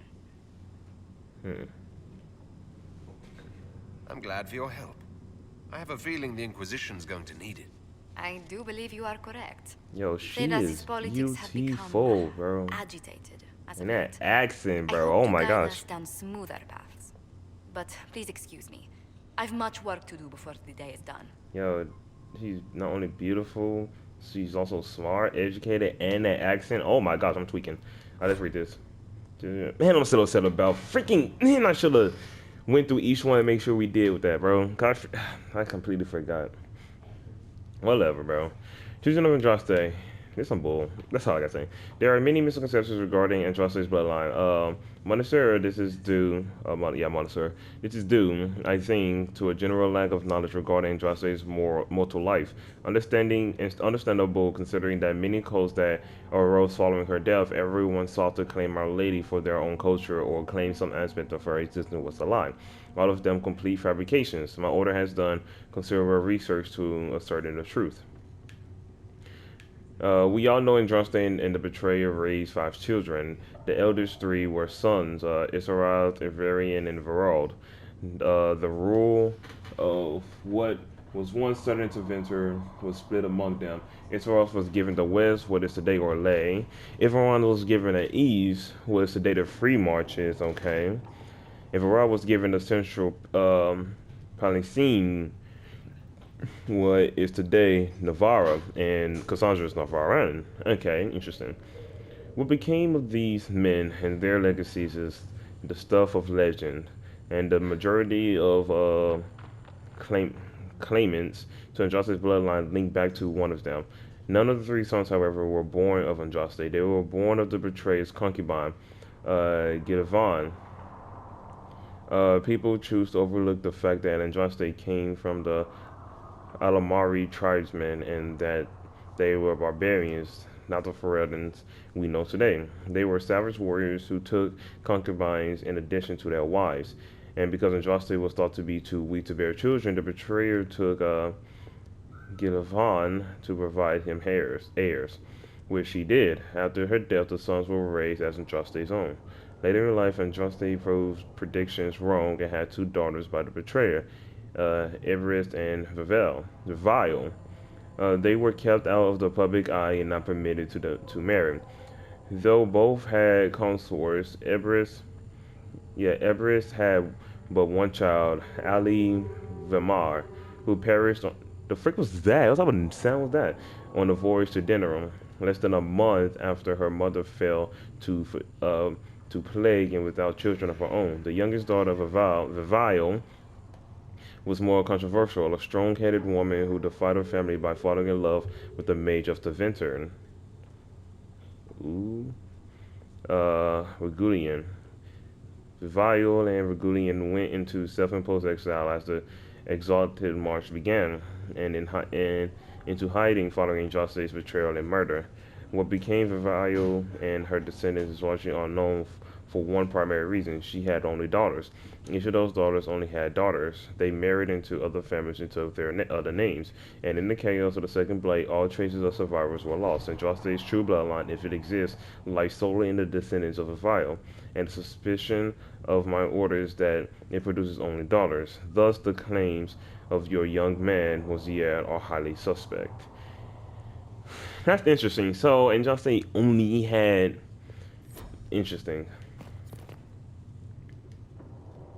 You're the Herald. Or, well, the one they're calling the Herald, anyway. And you're an elf. I hope the Inquisition can restore order soon. I never really wanted to leave the Circle. My name is Maeve. I research demons and other creatures. Seeker Pentagast and I use what I find to help the soldiers fight them. You said you were a mage? No, just an apprentice. I was never very good at magic. I've got just enough talent to be a danger to other people. But when the mages rebelled, people like me had nowhere to go. The Templars would have killed us. Luckily, Seeker Pentagast took me in, along with the Tranquil I was protecting.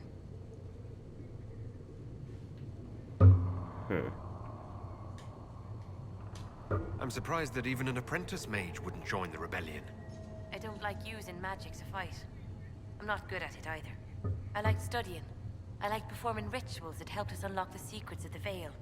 I liked having the Templars around to keep us safe.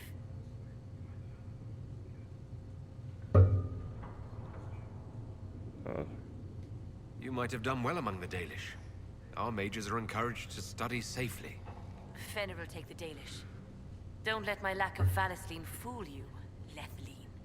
I was a proud member okay, of my bad, dang. Magic manifested. You know what happens when they have too many mages. They gave me a pack and sent me into the woods to find my own life. I was 7 years old. I'm so sorry. I stumbled into a village, starving and cold, a few weeks later.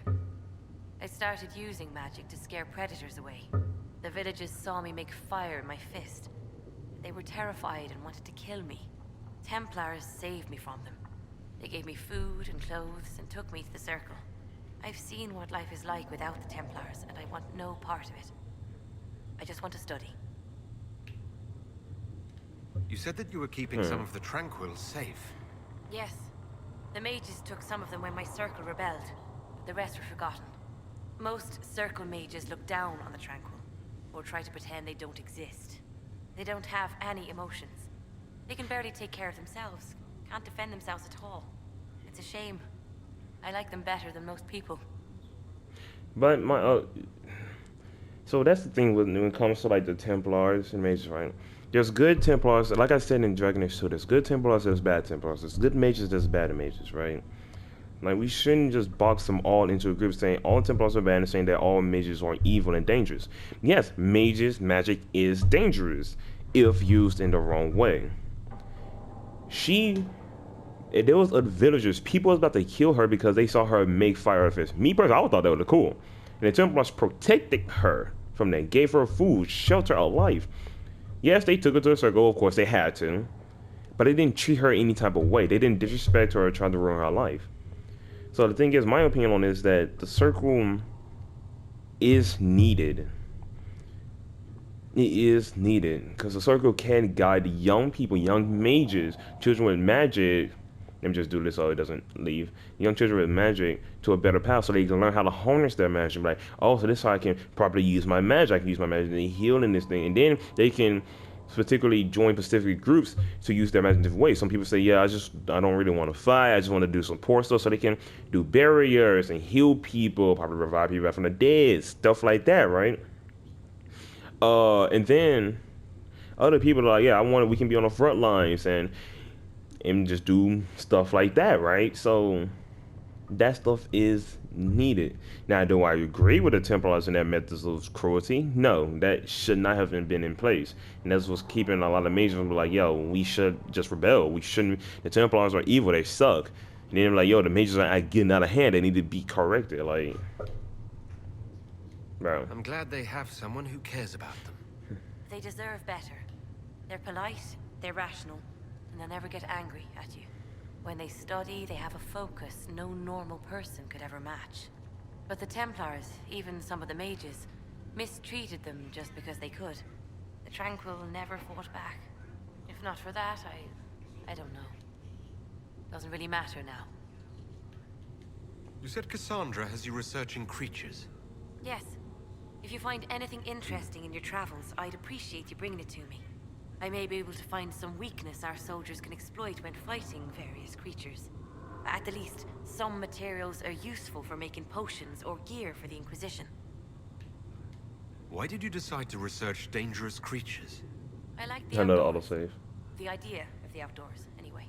When some monster is coming at you, glowing eyes and burning claws, it's terrifying. But once you know how it works, you can deal with it. It's just another part of the world. So much of this world is only frightening because we don't understand it. You know what? I found something the demons left behind.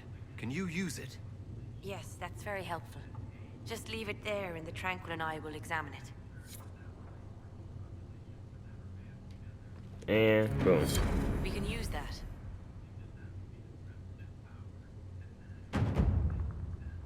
Mm-hmm. What may I do for you?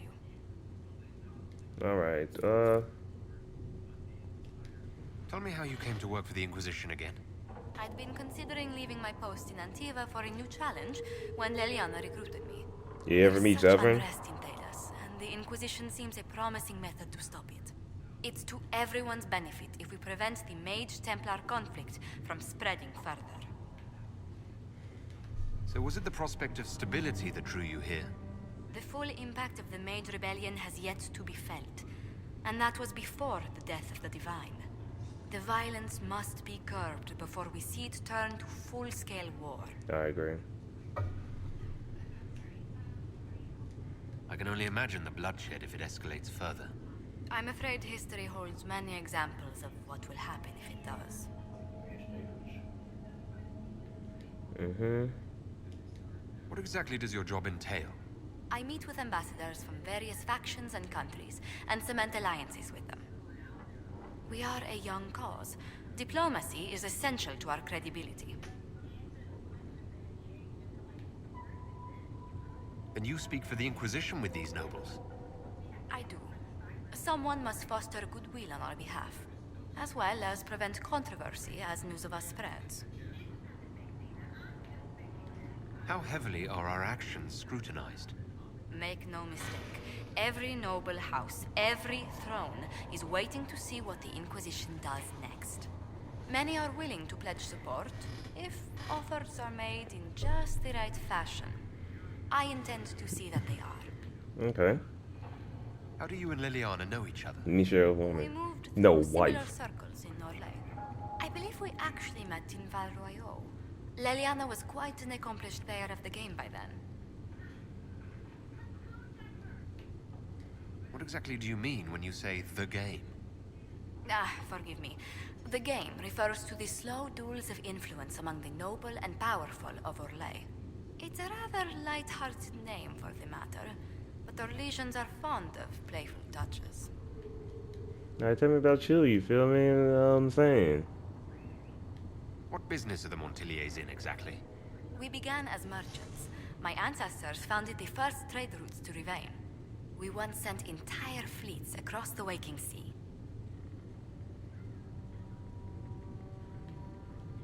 But not anymore. No. These days, our vessels are a touch more modest. What did you do before coming here? I had the great honor of serving Antiva's crown as ambassador to Orlais. I'm also first in line to become the head of House Montilier, though my siblings attend to our mercantile affairs. Okay. How strong are your past loyalties? I would never have given up my position if I did not intend to fully commit to the Inquisition. We cannot fall back on borders. Antiva is as threatened as any country by the rebellions. If anything, the alliances I forged there may help our current cause. Do you think the Inquisition will continue after we seal the breach? If we prove ourselves by healing the breach, people may turn to us for other things. Protection, counsel, justice. The Inquisition offered these once to those in need. Alright then. Tell me, do you believe I was saved by Andraste at the Temple of Sacred Ashes? I should much like to believe so, Your Worship. The miracles Andraste performed were so long ago, they're difficult to picture. If it were truly her and the fate who saved you, well, in any case, many already believe you walk in the Maker's light. No, I'm an elf. Another time. Okay then. Alright. Let's talk with more people. So we gotta talk to Leliana, Cassandra, Cullen, and I think I'll just end it. Hello. Blessed are the peacekeepers, the champions of the just. Blessed are the righteous, the lights in the shadow. In their blood, the Maker's will is written. Is that what you want from us? Blood? To die so that your will is done? Is death your only blessing? You speak for Andraste, no? What does the Maker's prophet have to say about all of this? What's his game? How is this a game? Do you see the sky? What about the temple ruins? The bones lying in the dust? Even if you didn't support the Divine's peace, you wouldn't call this right. Who could? So many innocent lives. The faithful murdered where the holiest of holies once stood. If the Maker willed this, what is it if not a game or a cruel joke? I can see that Leliana's faith is like really shattering right now before my eyes, and it hurts. And I know Misha would be like too hurt. Don't ask me. I'm as baffled as you are. You probably don't even worship the Maker. Lucky. He asks a lot. Yeah. The Chantry teaches that the Maker abandoned us. He demands repentance for our sins. He demands it all. Our lives, our deaths. Justinia gave him everything she had, and he let her die.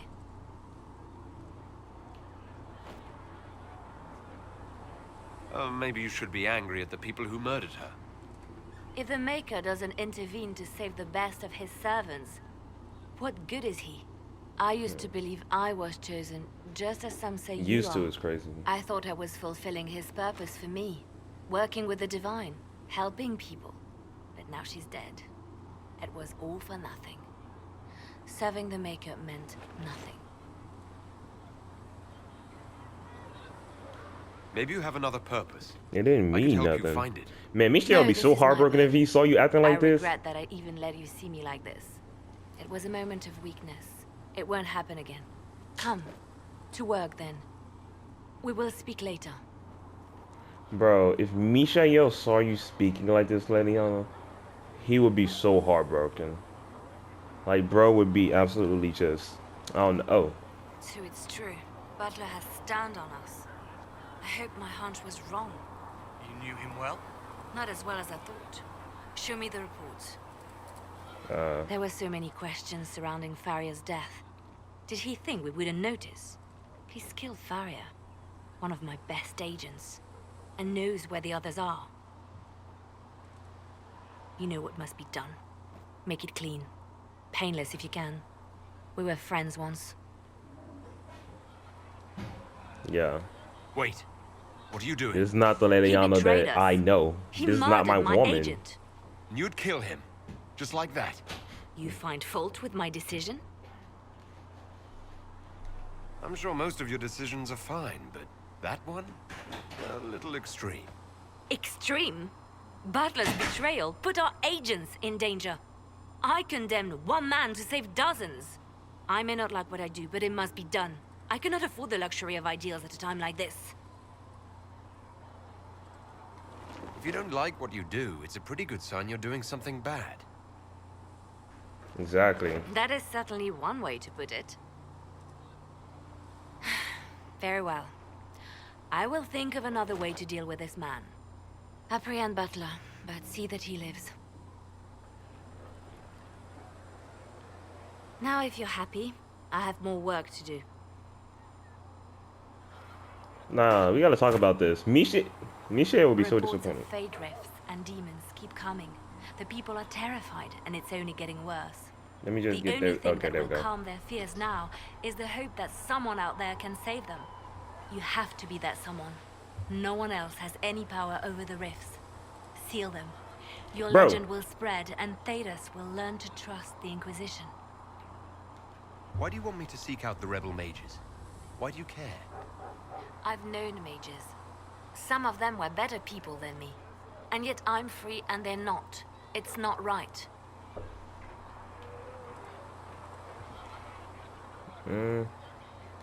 You seem to know a great many people. I have made friends, and on occasion enemies. It's unavoidable. They say you spent some time in Lothering. Did you know the champion? We spoke a few times. I seldom left the Chantry, and we never became more than casual acquaintances. I saw more of the Hawk twins. Bethany in particular. She would spend time in meditation at the Chantry, and she seemed to like my stories. The other one, the young man, he was a little surly. Yeah, I did he encounter is. the champion again later in Kirkwall. Those were terrible times. Was this when the Chantry was destroyed? No, that happened later. But even then, the news coming out of Kirkwall was disheartening. There were some in Val Rayo who wanted the Divine to declare an exalted march on Kirkwall. Justina sent me there to see if that could be avoided, to gather evidence to calm those agitating for war. I guess it didn't matter in the end. Dang, We'll really? continue this conversation later. You know where I am? Uh-huh. Yes? You seem to be with I've made a friends. yeah. And on occasion enemies. Josephine. You seem to know Josephine quite well. I met her a long time ago, but we didn't become good friends until years later. After the Blight, in fact. I'd just returned to Val Rayo, and she welcomed me back by throwing a diplomatic ball. She was the Antivan ambassador at the time, you see. The ball was... alright. Too many politicians. At midnight, Josie and I left to find a real party. We've been friends ever since. What do you consider a real party? It's not a real party until someone's small clothes are pinned to a chantry board. And that's all I'm saying about it. Hey, You Michael. have a history with the Warden who ended the Blight, don't you? He's always in my thoughts, even when we're far apart. My love is on a quest of his own. When the Inquisition has no further need of me, I will join him. For good this time. I have lost enough. I will not lose him as well. He don't want to lose you too later, We'll y'all. continue this conversation later. You know where I am. And he doesn't want to lose you to this. Like, the way you're acting is not Need something? right. Let's talk about you. Me? Mm-hmm. What did you do before you worked for the Divine? I was a bard, an Orlesian spy for many years. For a time, I also served a small cloister in Lothering. After the Blight, the Divine called on me to oversee her personal network. Can you teach me to be a bard? Being a bard is so much more than being a spy. It involves a keen understanding of politics, the ebb and flow of influence, the great game. The bard's is an intricate dance where a smile can be sharper than any dagger. The best way to learn is to immerse yourself in it. Perhaps when this is all over, I'll teach you. Like you taught me, Shayo. Bards tell tales. I bet you tell some good ones. There are plenty of tales in the library. Perhaps you should look for them there. This is not my woman, bro. This has to be a fake. I should leave you to your work. We can always talk later. Because this isn't how she is. Something? They called you the left hand of the Divine. That they did? What of it?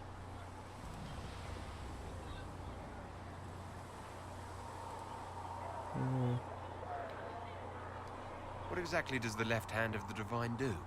A Divine always has enemies, and Justinia had more than most. I protected her. I watched, had an ear to every door. I identified threats, and I dealt with them. Why did Justinia have so many enemies? There were many who felt she was unfit to be divine. She had a past, a worldly life. Unlike many, she wasn't given to the Chantry as a child. She chose it, and somehow that made her unworthy. And because they thought she was unworthy, they wished her harm. It sounds like you did some unscrupulous things as the left hand. I mean, I bet she did. Perhaps, but wouldn't you do anything to protect what you love? Yes. I could use the left hand of the Divine at my side out there. Every agent out in the world is my eyes, my ears, my blade. Wherever my people are, I am also. Coming with you, leaving my post, would blind and bound me. Do you see? I'd like to hear about Justinia. What was she like? A friend. A mentor.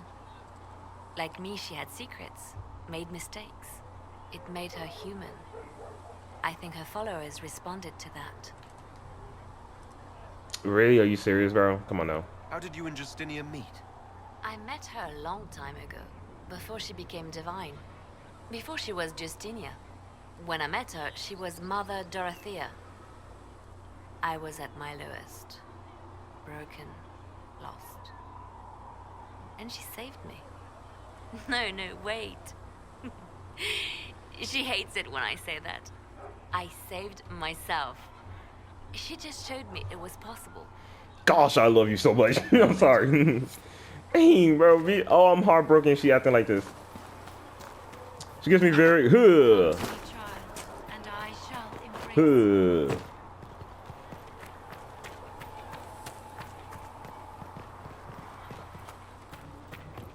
Ha! Ha! I just pulled up on her. What's up, Cassandra?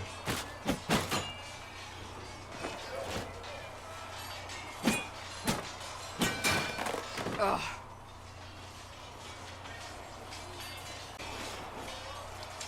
I'm not romancing her. I got Josephine in mind. I think you need practice dummies made of sturdier stuff. That would be nice. Like maybe iron. Bro, you're not as funny as Hawk. Come on, bro. Improve it. What I have set in motion here could destroy everything I have revered my whole life. One day they may write about me as a traitor, a madwoman, a fool. And they may be right. What does your faith tell you? I believe you are innocent. I believe more is going on here than we can see. And I believe no one else cares to do anything about it. They will stand in the fire and complain that it is hot. But is this the Maker's will? I can only guess.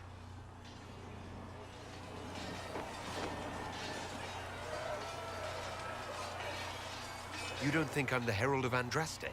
I think you were sent to help us. I hope you were. But the Maker's help takes many forms.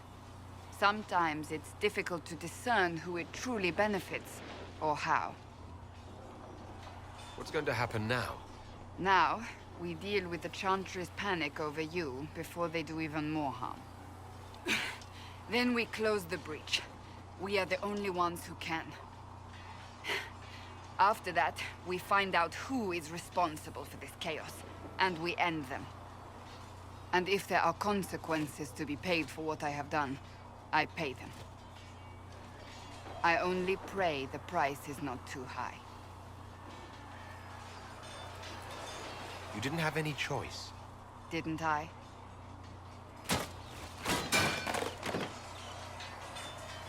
My trainers always said, Cassandra, you are too brash. You must think before you act. I see what must be done, and I do it. I see no point in running around in circles like a dog chasing its tail. But I misjudged you in the beginning, did I not? I thought the answer was before me, clear as day. I cannot afford to be so careless again.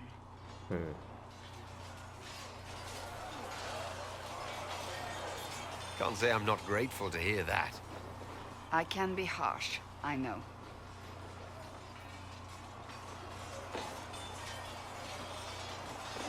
I'm curious. Do you even believe in the Maker? I'm Dalish. I believe in our own gods. And there's no room among your gods for one more? I suppose it doesn't matter now. No. I have to believe we were put on this path for a reason, even if you do not. Now it simply remains to see where it leads us. Mishael also believed in the Maker, but I'm gonna have Valerian not believe in the Maker. But I wanted to look at the creatures because I got like a one about the shades. Is this shades? No, we read that. Where is the one about the shades? Did it update?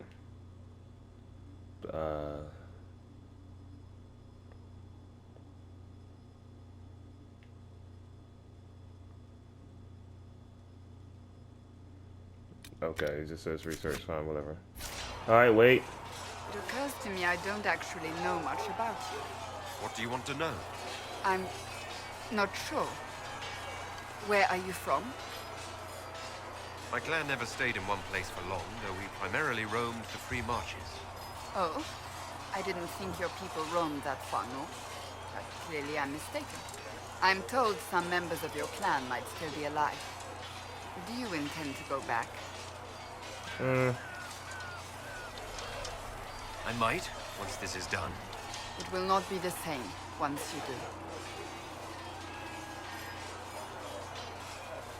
May I ask you about the Chantry? It is difficult to say what becomes of the Chantry now. They have no Templars, no leadership, and no one left who is worthy of succeeding the Divine. It has fallen apart when everyone needs it the most. I ache to think what this will mean in the days to come. Okay. Do you really believe the Chantry is worth preserving? I do. Though I understand how someone born outside of human society might think otherwise. Cast the Chantry aside and new problems replace old ones. We will have learned nothing from history. The people need stability, and the Chantry needs a new purpose. Andraste had a dream for us. It can still be achieved. So what should that new purpose be? A dedication to what is truly important. Instead of building cathedrals and sewing gowns for the Divine, the Chantry used to spend its coin feeding the poor. If we are to spread the Maker's word across the world, we must do so with open hearts and open hands. That sounds rather idealistic of you. Does it? I do not think it's so unachievable. The Chantry has many good, honest people. They just need direction and inspiration. True. They need to be freed from centuries of adherence to tradition and ceremony. A chance for renewal is at our fingertips. It does not have to come with utter chaos. What influence does Chancellor Roderick really wield?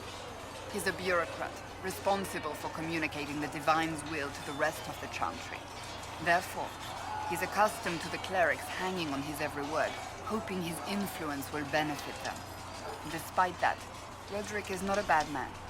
He's frightened, and believes his place is to fill the gap left by Most Holy's death. Some might agree. As far down the chain of command as he is, there is no one left above. How big a problem Right? could he be? He better not be no No problem. more than he is already. He sent his message to the College of Clerics. That is the only card he had to play. Dealing with him further only lends him credibility he doesn't deserve. Will the Chantry replace Divine Justinian? They will try. Once the priests withdraw for the Grand Consensus, it is against Chantry law for them to emerge without naming a new divine. Sometimes it takes days, or weeks, or even months. The problem now is that no clear successor to Justinia exists. All worthy clerics died with her at the conclave. So what happens if they can't agree on someone? Theoretically, they will argue until exhaustion takes them or they see reason.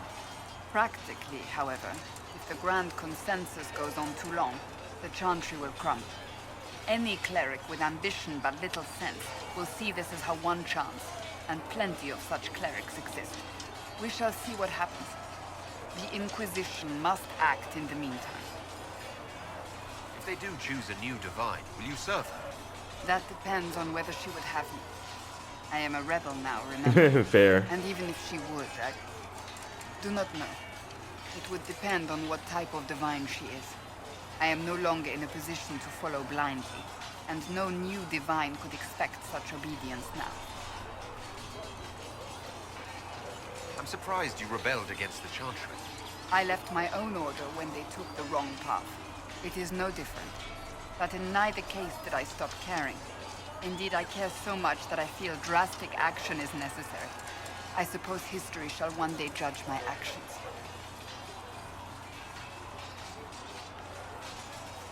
Thank you.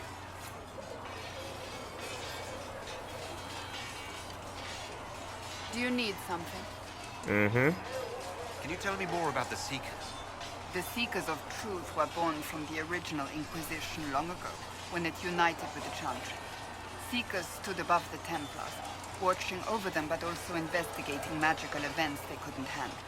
We were meant to be incorruptible, above reproach. How seldom does reality match the ideal? What are Seekers exactly? Those who know anything of us think we are Templars. We do not use lyrium, however. Our abilities are different, as was our original purpose. We disciplined the Templars and were accountable only to the Divine. And not even her, truthfully. So the Seekers commanded the Templars? Yeah, we read about No. that. The Order didn't assume command until after the rebellion. The Templars have always feared us. When a Seeker arrived at a circle, they knew trouble was afoot. That kind of power is troubling. You begin to think you are the only one who can solve the world's problems. If you don't see a problem, it doesn't exist. If someone insists it does, they are the blind ones. Do you think that kind of problem could ever be fixed? Possibly. Though the Seekers themselves would need to change. They were clearly not willing to, even though they abandoned everything they stood for to avoid it. In my heart, I believe they can still be salvaged, but not by their own hands. You mentioned that Seekers have different abilities than Templars. Entirely. A Templar's abilities come from lyrium and are designed to hunt mages. Ours come from ritual and many years of dedicated training. We cannot be possessed by demons and are immune to mind control. Useful considering our role. Seekers can gain other gifts, so that depends on the individual. Right? What kind of gifts do you That's have? the gifts we're talking about now. I can set the lyrium within a person's blood aflame. Ooh. Both mages and Templars bend before my will. Two Some bucket. Seekers use it to interrogate, others simply to paralyze. Once there was a Seeker who could use it to kill.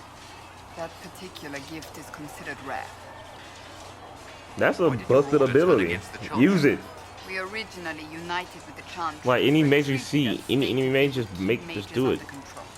It was felt Most Holy had tacitly allowed the Circle of Magi to vote on its independence, thus breaking the treaty.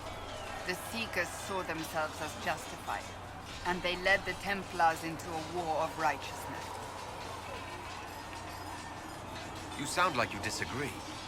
We knew what was happening at Kirkwall, where the Mage Rebellion began. Yeah, we saw. We looked into reports of Knight Commander Meredith's harsh treatment of her charges years earlier. But we found so many shocking cases of magical corruption, it was decided her actions were justified. If we'd been there when it happened, if we'd looked harder at the root causes... You seem to care a great deal about it. Too much, if you ask the rest of my order. When faced with But a you're problem, right in that. the Seekers would close ranks and crush it. We would find an answer, but only once we felt we weren't being coerced. The moment the mages voted for independence, our response was predictable. It was difficult to watch. How does someone become a Seeker? Most Seekers begin training in their youth. I was much older, an exception due to my noble birth. We train rigorously for years. Our bodies and minds must be elastic to undergo the vigil, and most fail even then. Is the vigil some kind of initiation? It is the rite every Seeker must go through in order to summon their gifts. A full year of fasting, prayer, and separation from all distractions, including other people. We empty ourselves of all emotion, focusing only on the purity of our devotion. And All the moment emotion it is finally crazy. ends, it's wonderful. Faith realized. I cannot put it into words. Actually, still. I wish I could experience that. If I'm the a rogue, vigil so I was can't. not so arduous, I'd say more should attempt it. What But if dang, all mages emotion is never crazy. needed to fear possession by demons? I'm told it is impossible, however. I suppose I'll never know the truth of it now. Alrighty. I've no more questions. And wait, nope, don't pull out Do you your need something? don't pull out your sword. I'd like to get One to know more. you better. You would? Is that a problem? Not entirely. I'm just curious as to your motivation. No motivation beyond making things between us less... Antagonistic? Exactly. As you wish. My name is Cassandra Pentecost, daughter of the Royal House of Navarra, 78th in line. for 78 is Navarran crazy. throne. I joined the Seekers of Truth as a young woman, and was with the Order until they withdrew from the Chantry. I remained as the Divine's right hand, carrying out her order to form the Inquisition. And here we are. That's all there is to know, my lord.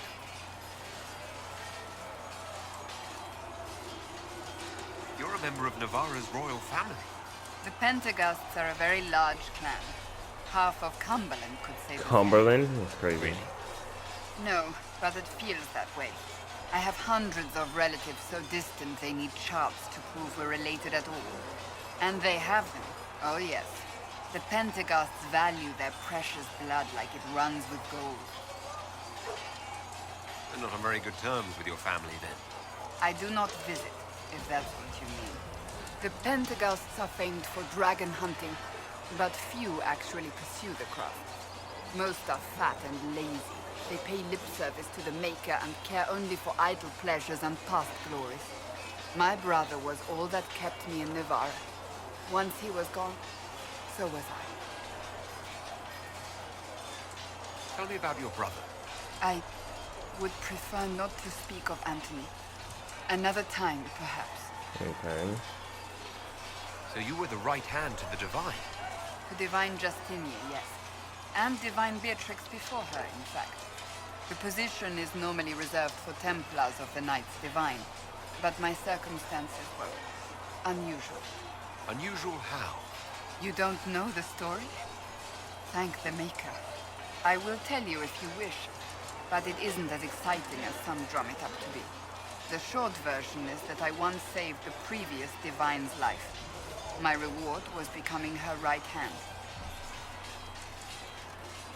It's the same as what Leliana said about the left, I'm assuming, so. But, yeah. But what does a right hand do exactly? What is your hand capable of? It gives, it takes, it beckons. It makes a fist. Liliana and I extended the Divine's reach beyond the Grand Cathedral. We went where she could not. After Beatrix, I was tired of the position and wanted to return to the Seekers. But Justinia convinced me to stay. Her vision for the future gave me hope. You thought she could really change things? Justinian knew the war was coming long before it began. She tried to avert it, but the forces arrayed against her were too strong. Sometimes you have to break a bone so it can be reset. That's where the Inquisition comes in. It was to be the answer. A means to preserve as well as an agent for change. I only wish she had lived to see it. So what's the story about you becoming the right hand? Sweet Andraste, do you really want to hear that? Yes. It was, what, 18, 20 years ago? Some still discuss it like it happened yesterday. The tale gets bigger each time it's told. I barely recognize myself within it now. That's what happens with stories that become legends. I am not a legend, nor was I then. I was a young woman barely out of training. To hear others tell it, I alone saved Divine Beatrix from a horde of dragons sent to assault the Grand Cathedral. Rather impressive for such a young seeker, wouldn't you say? And the truth is? I stumbled upon a conspiracy to kill Beatrix. A Templar Knight Commander was at its heart. And there was a dragon battle at the Grand Cathedral that I had help from loyal mages who rallied to the cause. They freed the dragons from magical control. Without them, the Divine and I would both have died. Yet I became the right hand, and they are forgotten. Yeah. What happened to the mages that helped you? They went back to their circles, with rewards and privileges and most holy gratitude. Many of them died at the conflict.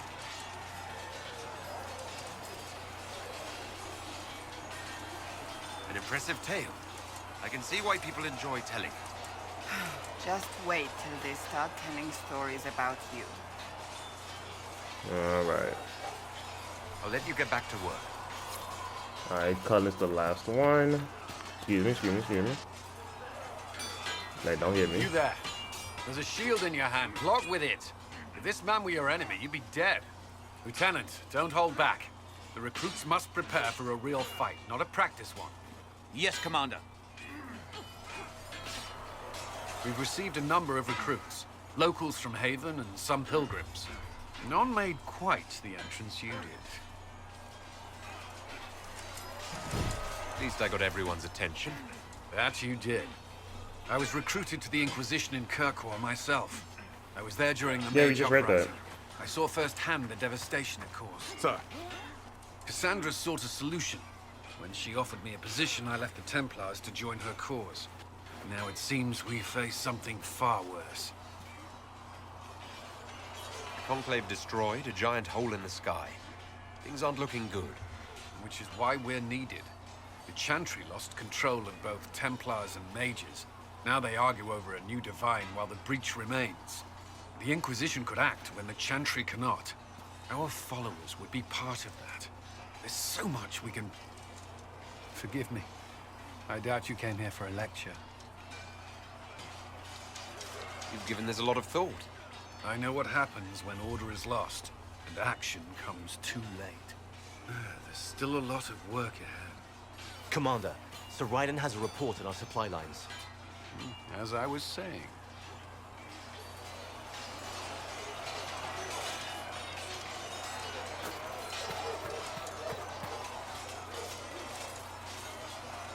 Yes?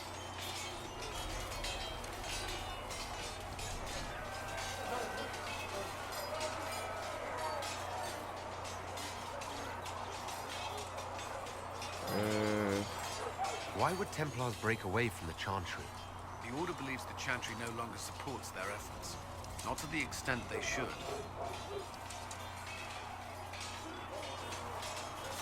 But the Templars have served the Chantry for ages. And in that time, they've come to take the Order's services for granted. Templars risk their lives against blood magic, demons, abominations, to feel as if those efforts are dismissed. I may disagree with the Order's actions, but I'm here as proof of that. I sympathize with their frustrations.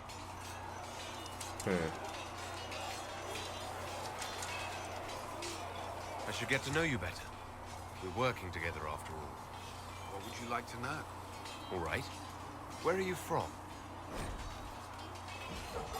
Okay. How to act for Ferelden. My esteemed lady Sidonia. I'd like to take full responsibility for Lady Marshaletta's odd behavior of late. You see, we recently began the study of history. I thought that it would do the young mistress some good to be exposed to all the Thosian cultures and not just Soleil. It was a foolish thought. Regrettably, your dear daughter has taken a particular interest in Ferelden folklore. She first developed an affinity for King Callahan, which seems to have devolved into borderline infatuation. She stared at me. She stared at me eyes wide when I told how he unified the barbarians with his alleged incomparable might and charisma. Every time I tried to move the lesson to something more important, she insisted I tell her again about Callahan. How the Ferelden say his hair was twice as yellow as the sun, and his chin more chiseled than the tallest peak in the frostback. Actually, the sun isn't yellow. Twice now I've had to tear down drawings she's tagged up in her bedroom of the man shirtless. That is crazy. Then we moved on to the werewolves, which was even worse. As you may already know, the Fereldans venerate the folk heroes Dane and Hafthor. I mean, the werewolves was there. We saw in Origins. Dane was said to have been a werewolf, and Hafthor to have descended from one. No enlightened man or woman could ever view such beast people with anything but a revulsion. But you know Fereldans and their love of wildlife. Unfortunately, these tales of the wolfmen set the little mistress's imagination afire. When she suggested we put on a play for you and her lord's father, I could not say no. I'm afraid that's why my son was running through the mansion wearing wet furs and frightening the chambermaids. She was worse in the scene in which Hafthor drives back the Darkspawn. I've been informed that some priceless family heirlooms were destroyed amidst all the confusion, and I cannot fully express my dismay. I understand if my abject failure as a tutor results in my immediate dismissal. I grew up in Ferelden near Honolulu. Okay. I was transferred to Kirk. Oh, Honolulu. After the I haven't heard of that in a while. This is the first I've returned in almost 10 years. Varric's from Kirkwall. Did you two know each other? I knew he was friends with the champion of Kirkwall, but little else. We've spoken more since I joined the Inquisition, largely at Varric's insistence. Apparently, I spend too much time with a serious expression on my face, and it's bad for my health. You haven't seen Ferelden in 10 years. Are you glad to be back? I was not sorry to leave at the time. I did not expect to return. Now, between the Divine's murder and the breach, I've arrived to find nothing but chaos. You were in Ferelden during the Blight. Did you fight Darkspawn? No. I was stationed at Ferelden's Circle Tower. The Circle had troubles of its own. I remained there during the Blight. What happened at the Circle Tower? Few who survived the Blight have fond memories of that time. I would prefer not to speak. Yeah, you was tortured. While I was there, Canary occupied and then attacked the city. The Viscount's murder caused political unrest. Relations between mages and Templars fell apart. An apostate blew up the Chantry, and the Knight Commander went mad. Other than that, it was fine. What happened between Kirkwall's mages and Templars? You were at the Conclave. You must have heard people speak of it. Yes, but you were there. There was tension between mages and Templars long before I arrived. Eventually, it reached a breaking point. There was fighting in the streets. Abominations began killing both sides. It was a nightmare. What happened then? The Templars should have restored order, but Red Lyrium had driven Knight Commander Meredith mad. She threatened to kill Kirkwall's champion, turned on her own men. I'm not sure how far she would have gone. Too far. So you opposed her? I stood with the champion against her, in the end. I should have seen through Meredith sooner. I'll let you return to your work. Should you require anything, I'll be here. Alright. Was there something you needed? This. I'd like to know more about the Templars. If you need insight into what the Order is doing now, I'm afraid I can't offer more than you already know. Anything else, I will answer as best I can. Doom. What does Templar training involve? There is weapon and combat training. Even without their abilities, Templars are among the best warriors in Thedas. Initiates must also memorize portions of the Chant of Light.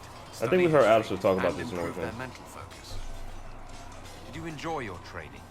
I wanted to learn everything. If I was giving my life to this, I would be the best Templar I could. You were a model student.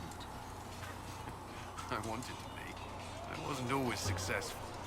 Watching a candle burn down while reciting the Chant of Transfigurations wasn't the most exciting task.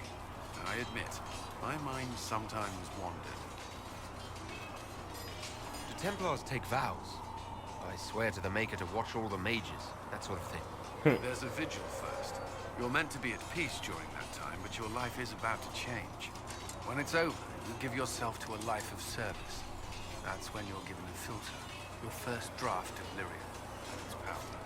As Templars, we are not to seek wealth or acknowledgement.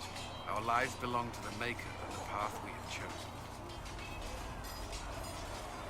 Do the Templars do anything besides hunt mages?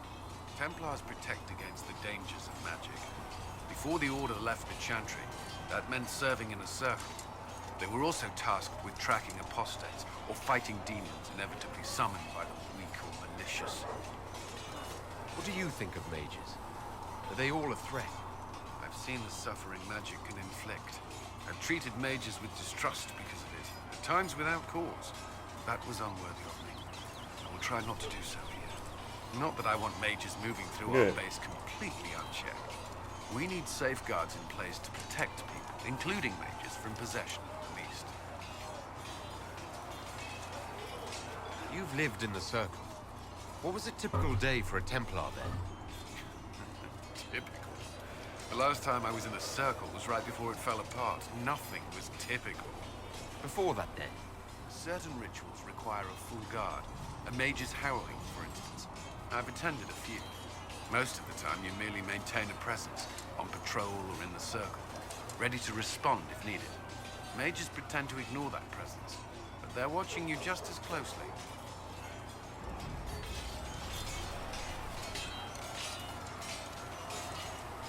Templars and mages never speak to each other. Some do, but Templars are supposed to maintain a certain distance from their charges. If a mage is possessed or uses blood magic, you must act quickly, without hesitation. Your judgment cannot be clouded. Of course, ignoring one another does nothing to foster understanding. Why did you join the Order? I could think of no better calling than to protect those in need. I used to beg the Templars at our local chantry to teach me. At first, they merely humored me. I must have shown promise, or at least a willingness to learn. The Knight Captain spoke to my parents on my behalf. They agreed to send me for training. I was 13 when I left home. 13? That's still so young. I wasn't the youngest there. Some children are promised to the Order at infancy. Still, I didn't take on full responsibilities until I was 18. The Order sees you trained and educated first. What about your family? Did you miss them? Of course, but there were many my age who felt the same. We learned to look out for one another. Well, that's it. No, thank you. Another time then. All right, let's go collect our stuff.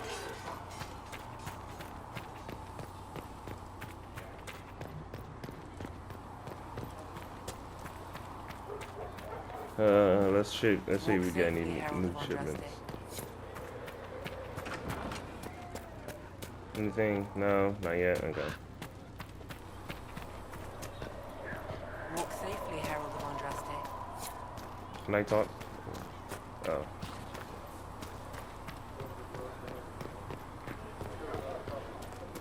Are we gonna collect this rewards? Then that will be the end of this video.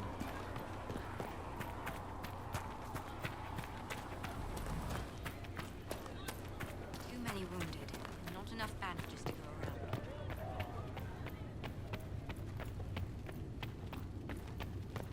Apothecary Don wanted to know when you might be able to provide the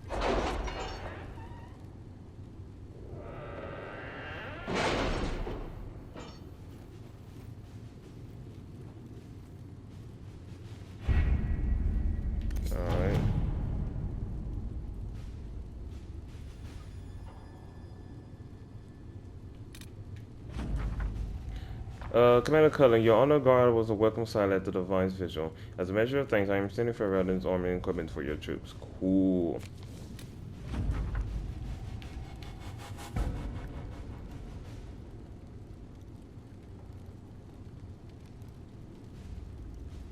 Dalen. Adrian Atishan. Adaran Atishan, my bad. It does my heart well to hear that you are safe. Our clan was visited by members of the Inquisition who spoke persuasively of the good work you are doing, as well as the fairness with which our kind have been treated by the Inquisition itself. You know that Clan Lavalian has little by way of gold, but I gave the messengers some of our healing herbs as Celeste blessed us with an abundance of recent foraging. We would be a distraction if we came to the Inquisition itself. Our hunters arguing with the humans as they so easily do. Nevertheless, if you need aid, send word and we are with you. Cool.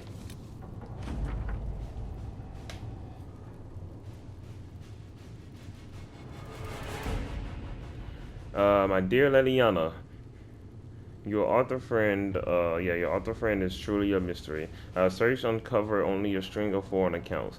The trail of coin led from Antiva to the Venter to the Free Marches or Lane. Someone had their tracks well, but not well enough. Your writer is in Kirkwall, and remember, you owe me a favor. Hey. Okay. Herald, the Inquisition says it's full order against chaos, reason, and darkness. If you stand by this, come forth and drive the heretics from our lands. They claim to be refugees, but I have seen elves and apostates among them. 50 savages tearing at our roots. Our monarch refuses to send forth armies, and my own knights were decimated at the conclave. I require your aid in return, to return peace to my lands. Prove your loyalty, and I will see you richly rewarded for your favor. Lord, Kindle for Ferelden. You could send a few patrols, but I prefer they help the refugees and not this little getting true. We can take the advantage of his bravery. My spies can harass the refugees into moving somewhere else to win Lord's favor. Yes, Lord Kendra. A pariah even among his peers. So let us send a polite refusal.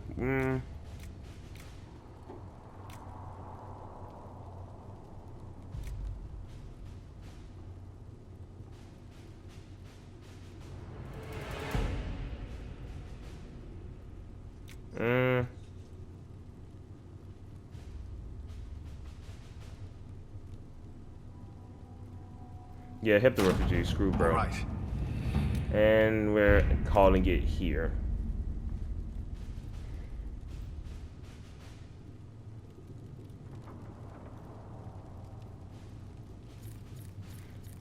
Alright, and this is where we're going to leave it off today. And in the next episode, we're going to start the hinterlands. And I want to let you guys know there may be like multiple videos to me in the hinterlands. And that goes for each and every area we get to, because I will not leave until I feel like we finish everything there. And there's some things that we can't do because we're not like leveled up enough, or we need to do other stuff before we can get to the area. Fine, but we'll be staying in the hinterlands for a hot minute. So I thank you guys for joining me, and I will see you guys in the next episode.